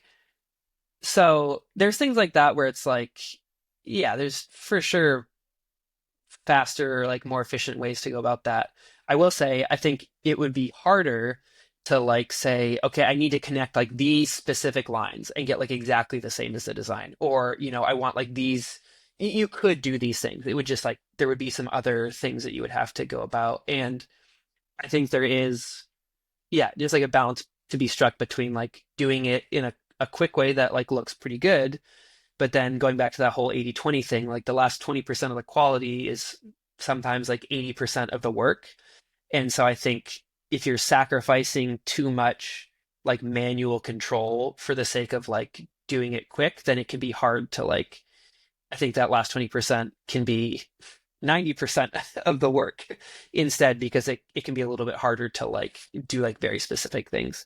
Um, but I think like so much of like the joy of using After Effects for me has often been like bending it to do things it doesn't do. So like, shape rig is an example of that. Or yeah, just like making like expression setups to make grids. And to be able to just like click, click, click in Cavalry and have a grid of like 1,000 circles that are scaling up and down with a noise and it's running at real time. Like there's things like that where it's like there's just it's very hard to sell why I would do that in After Effects now. Now I might like export that out of Cavalry and comp it in After Effects, or do it with black and white and then recolor it or whatever. But like there's tons of things where it's like there's I could do this in Cavalry in a tenth of the time it would take me to do it in After Effects. Yeah, so there were a couple of questions from actually the Cavalry community about like how you think about integrating it into workflows. And maybe you haven't worked with it in real projects enough yet. I'd be interested to hear about that. Like, Yeah. if you haven't, how would you think about it? Like let's say the next project that you do, you're going to use it a ton and you're also going to use After Effects. Like, what's the workflow there? Like, how would you integrate it?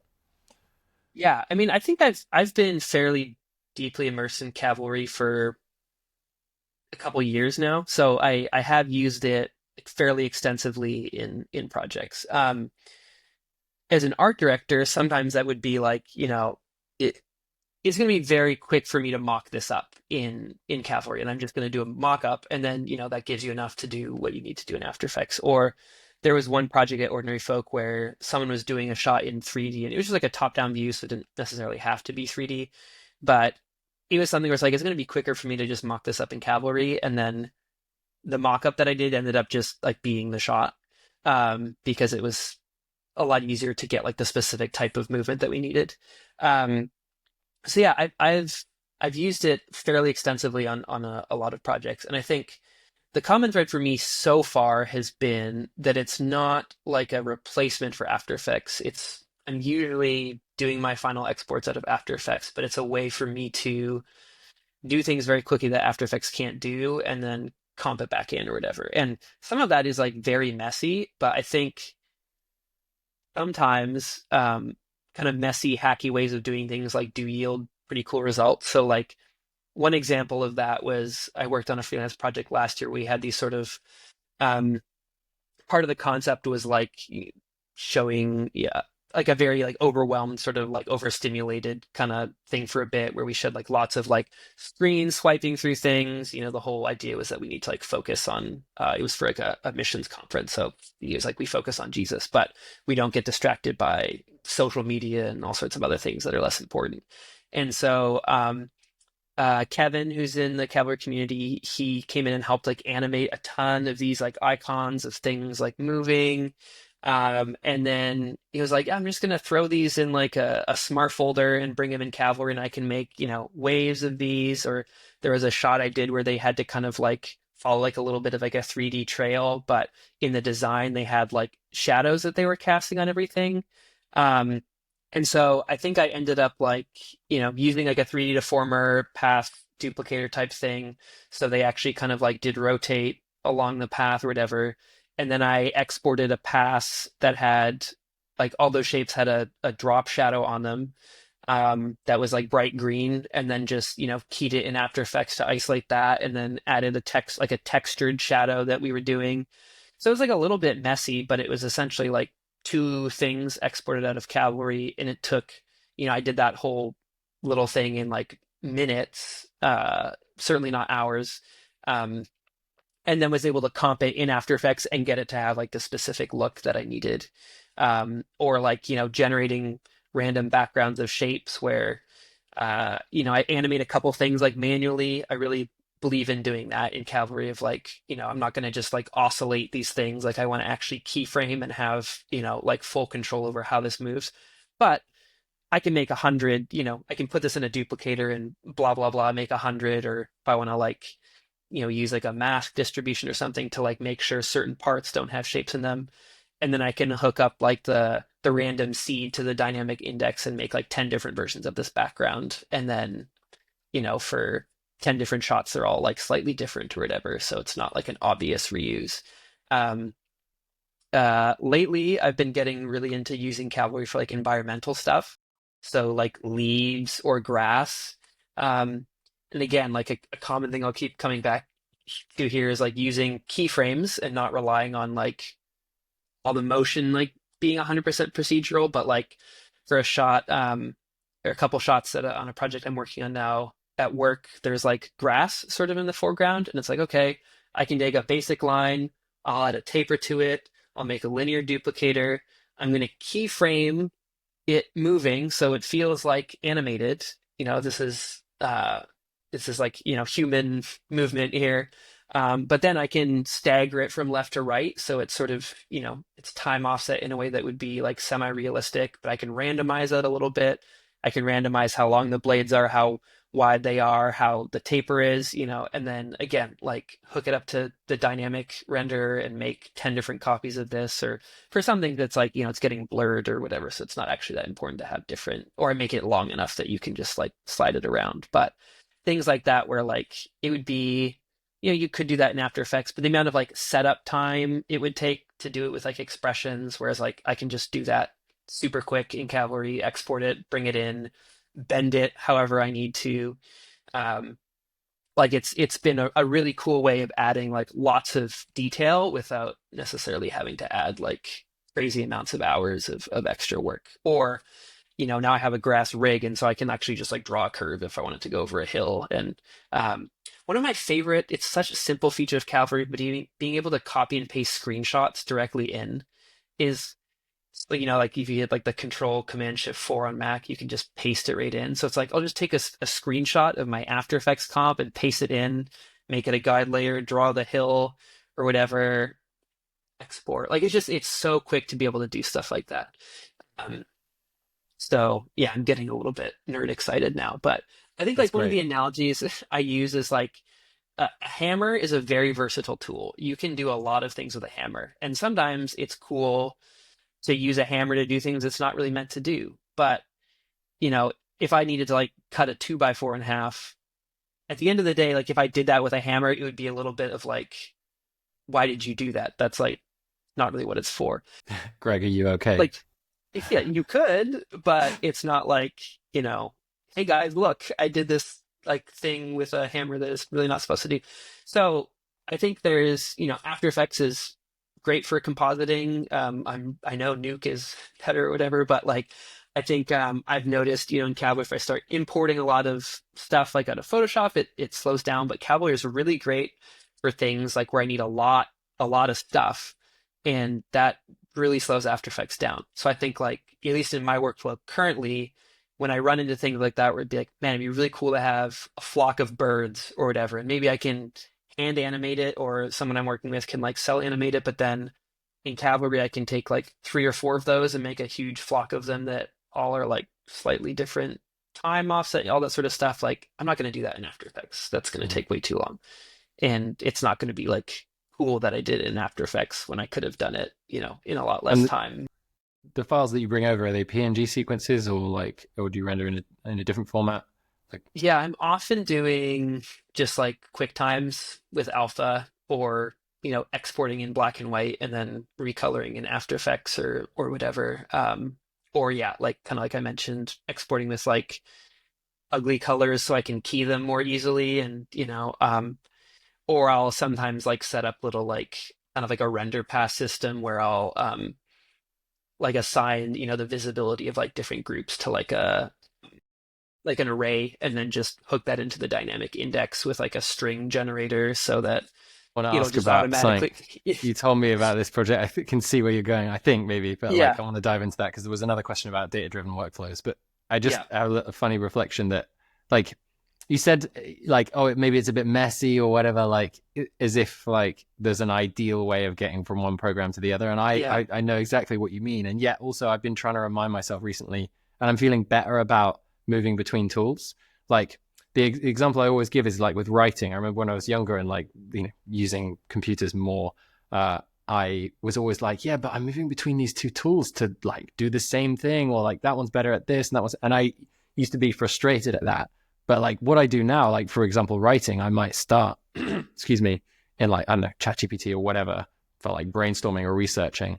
Then it goes to Notion and I do like an outline. I paste some other stuff in there. And then I go to like I don't know, Google Docs, and then finally I paste it into the CMS and I like finalize a few like corrections and stuff like that. And people look at that. It's very easy to look at that and be like, that's a bad process. You need one tool or whatever. But actually, it's like the steps between the moments you move between like paradigms or whatever are like very useful creative moments or like yeah. junctures that like force you to, I don't know, I don't even want to try and describe it, but it just feels good. And like I've been thinking about this. I know Cavalry themselves aren't intending to be a replacement. Like that's not the goal. Uh, but it's like that workflow and that step between, which is I think why there were a lot of questions about that for you.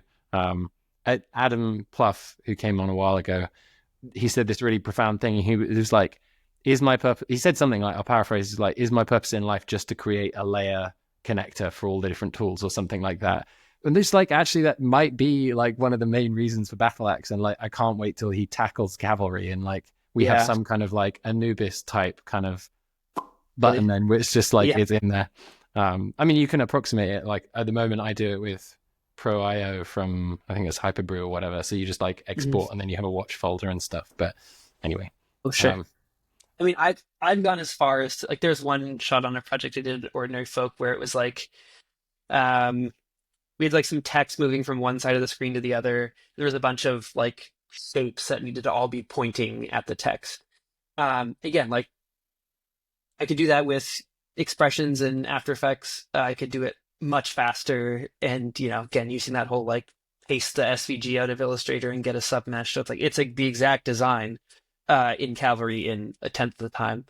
But because I needed them to have like a thing that they're referencing, I think if I remember rightly, I made like a bright green circle and just added. I think I did the animation in Cavalry, and then just keyed out the circle and like loosely made a null follow it in After Effects, and it's like, yep, it was janky, but it like worked.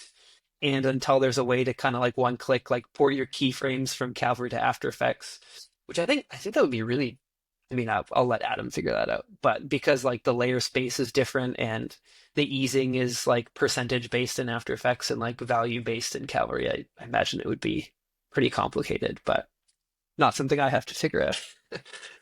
Is that Adam Mora that you were referring to, or someone else? No, Adam Pluff, I'll let him figure Oh, that of out. course. Sorry. Yeah. Yeah. The reason Yeah. I got confused is because my next question is from Adam in the Sure. Cavalry Yeah. community, which is about Yeah.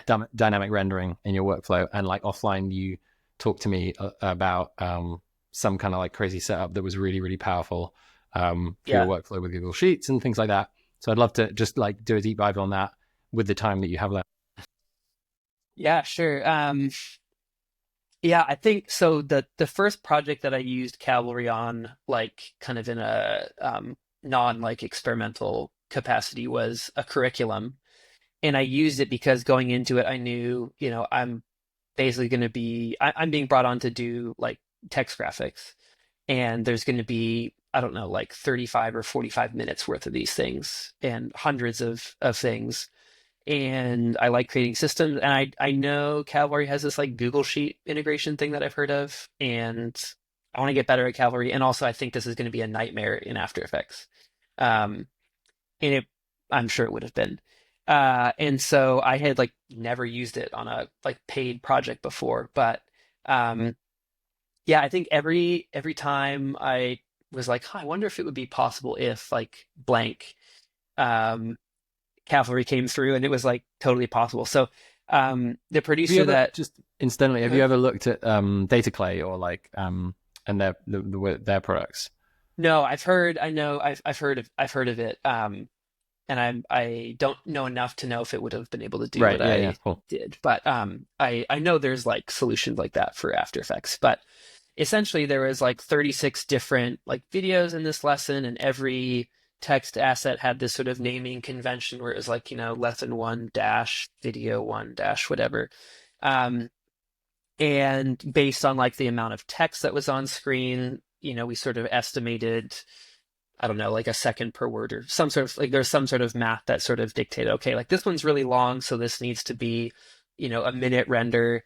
But this one that's like a blower third bullet point is, just a few seconds. So we don't need to like make every render, and maybe Data Clay can do this or whatever, but like essentially every render could be like only as long as it needed to be, which saved like a load of disk space. But also some of them were like full screen, and some of them were um, half screen, and so some needed alpha, some didn't. Different color palettes for like the different types of, this is sort of like a full screen graphic. This one is like screen, but it's sort of like a main point summary thing, so that has a particular color palette. Um, Certain words where like we want one of the words to get like highlighted and the font changes color, and so due in part a lot to be like to the producer's like organization in Google Sheets, I was just able to like connect everything in Cavalry. So like I didn't like when it came time to render, I didn't have to touch anything. I could just, filter the Google Sheet to the specific ones I wanted to render, or just say render the whole sheet. And because of like string generators, everything would render to like the right folder, out of 36 different folders. Like I never had to touch that. They would render with the right codec, the right length, color palettes, all those sorts of things.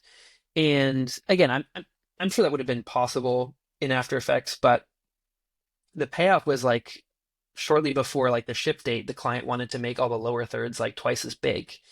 And it was like, yeah, I have one slider that I can adjust and filter the Google Sheet to just lower thirds and hit render, and those will all just like overwrite the previous versions.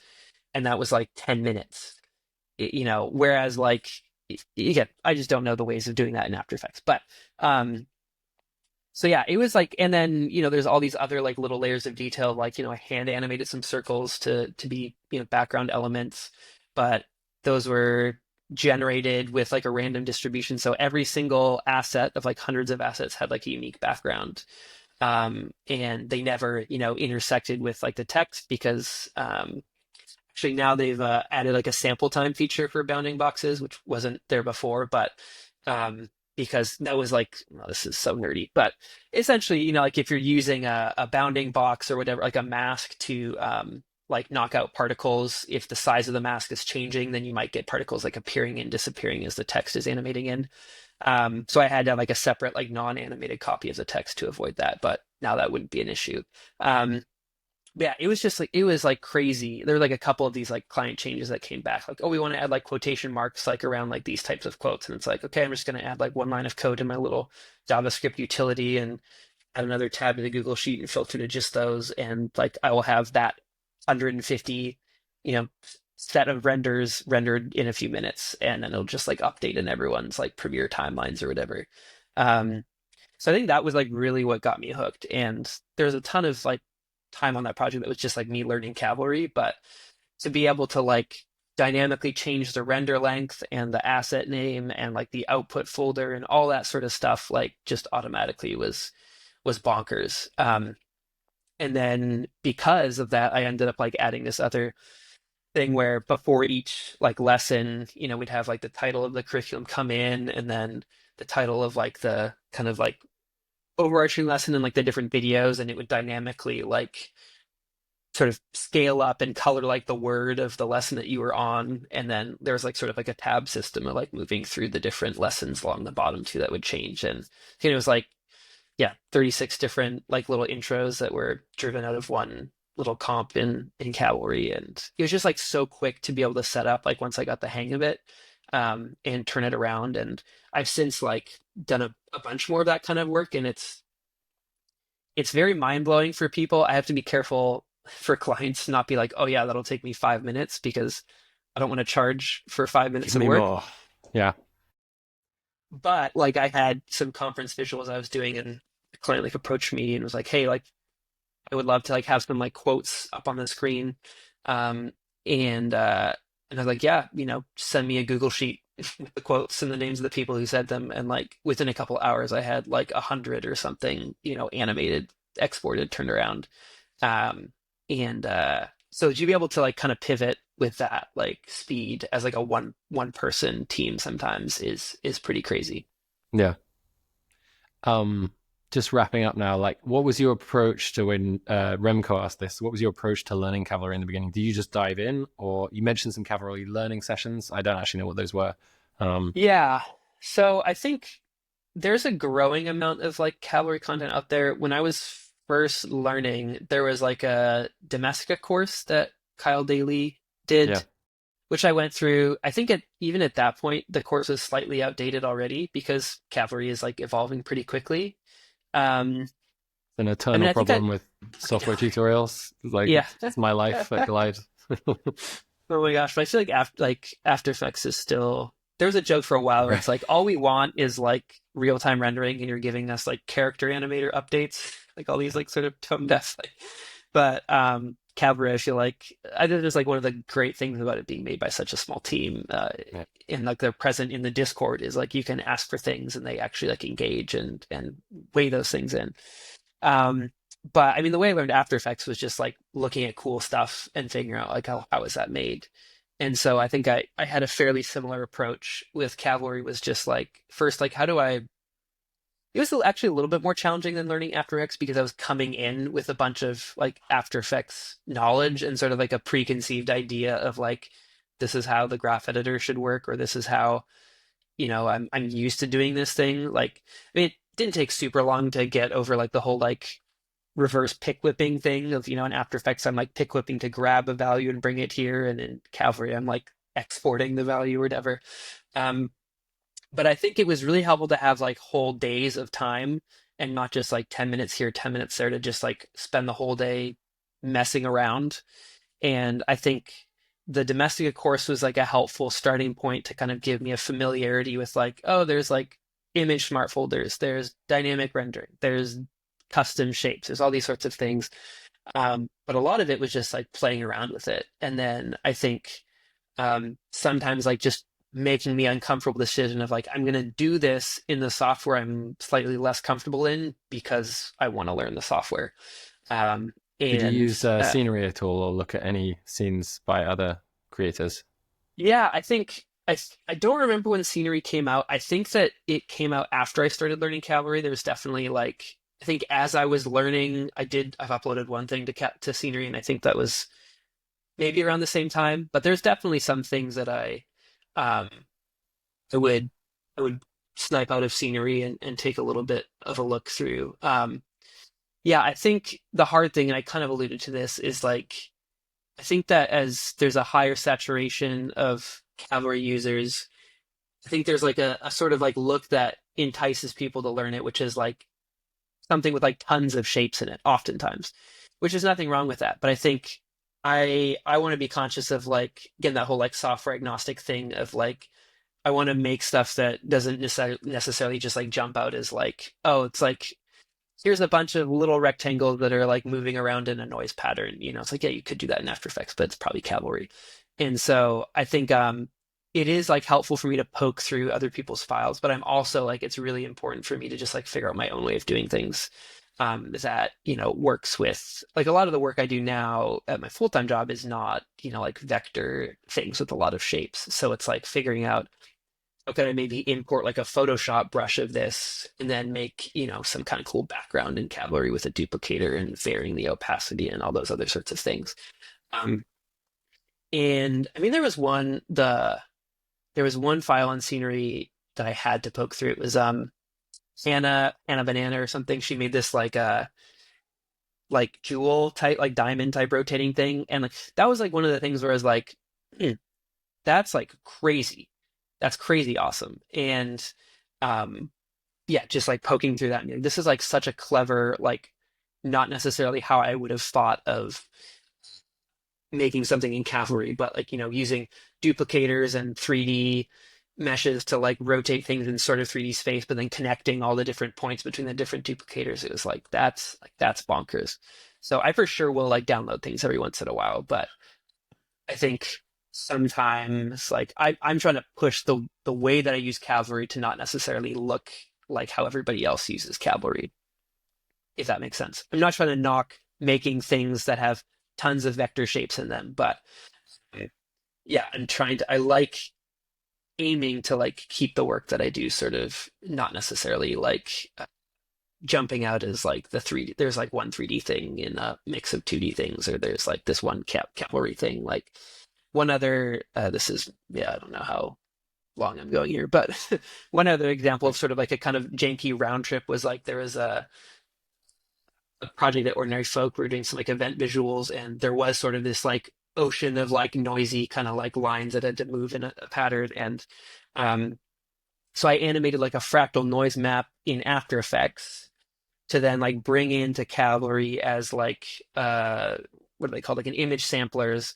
So that would like drive like, you know, the rotation and a bunch of other things, but it's generated in After Effects. And then I made, you know, some things in Cavalry, and there was like some text that had to be in the middle so it would like fall off. So I was able to make sure that like the noise shapes around the text weren't like, you know, they were kind of staying locked, but then as you got farther out, they were like undulating and other things like that. But then because I had like sort of done the initial thing in After Effects, did something in Cavalry, then brought it back in, and there was like a bunch of other things in that shot that were being driven by this like fractal noise type gradient. Like, I mean, I think if you like stopped and think about it, it's like, okay, this is, you know, there's maybe some comping going on here, but I think just like trying to aim to keep like the things like really, really cohesive is sort of fun. And it does lead to some like wacky solutions of like making the things talk to each other. But I think you end up with something that looks kind of fun. And you don't necessarily know where like the Cavalry begins and the After Effects begins, or where the 3D begins and the 2D begins.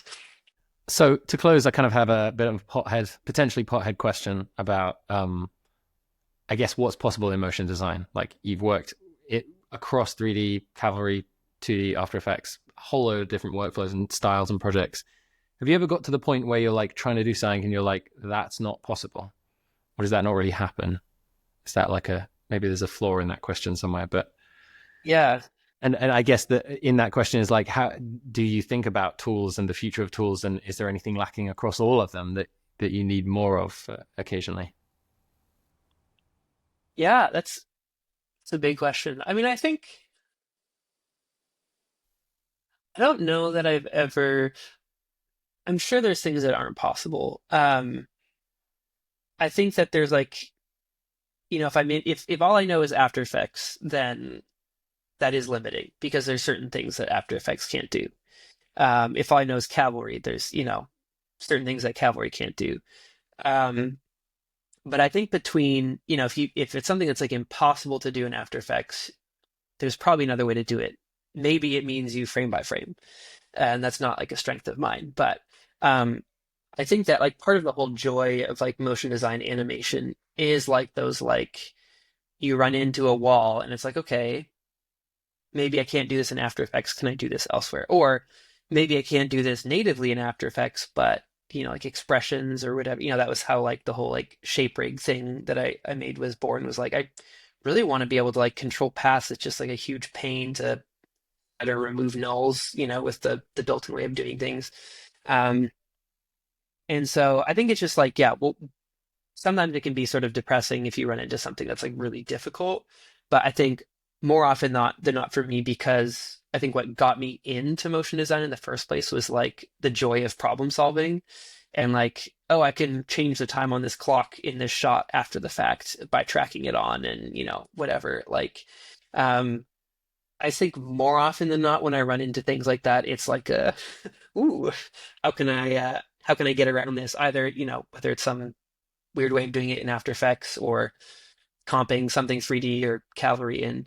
Um, so yeah, I don't know. I think it's hard without like a specific problem off the top of my head to be like, we really need this. But um, I mean, After Effects, I just want things to play back in real time. That's all I've ever wanted since I've used After Effects. But um, yeah, I think, yeah, just like part of the joy of like motion design stuff for me is the problem solving. And so I almost kind of don't want there to ever be, I don't think there ever will be like a perfect tool set, but I think part of why it's important to me to sort of like try and maintain a certain level of like familiarity with other tools is like, yeah, okay, I need to cut my 2x4. My After Effects hammer is not going to do this, so I need something else, or it's going to take me days of using the wrong side of this hammer to try and cut this thing in half or whatever. And yeah, so yeah, I don't know. I think it's just like the joy of problem solving is huge for me, and I think that's why it's important to me to try and have like, yeah, some exposure to different tools to be able to like use the right thing for the right job.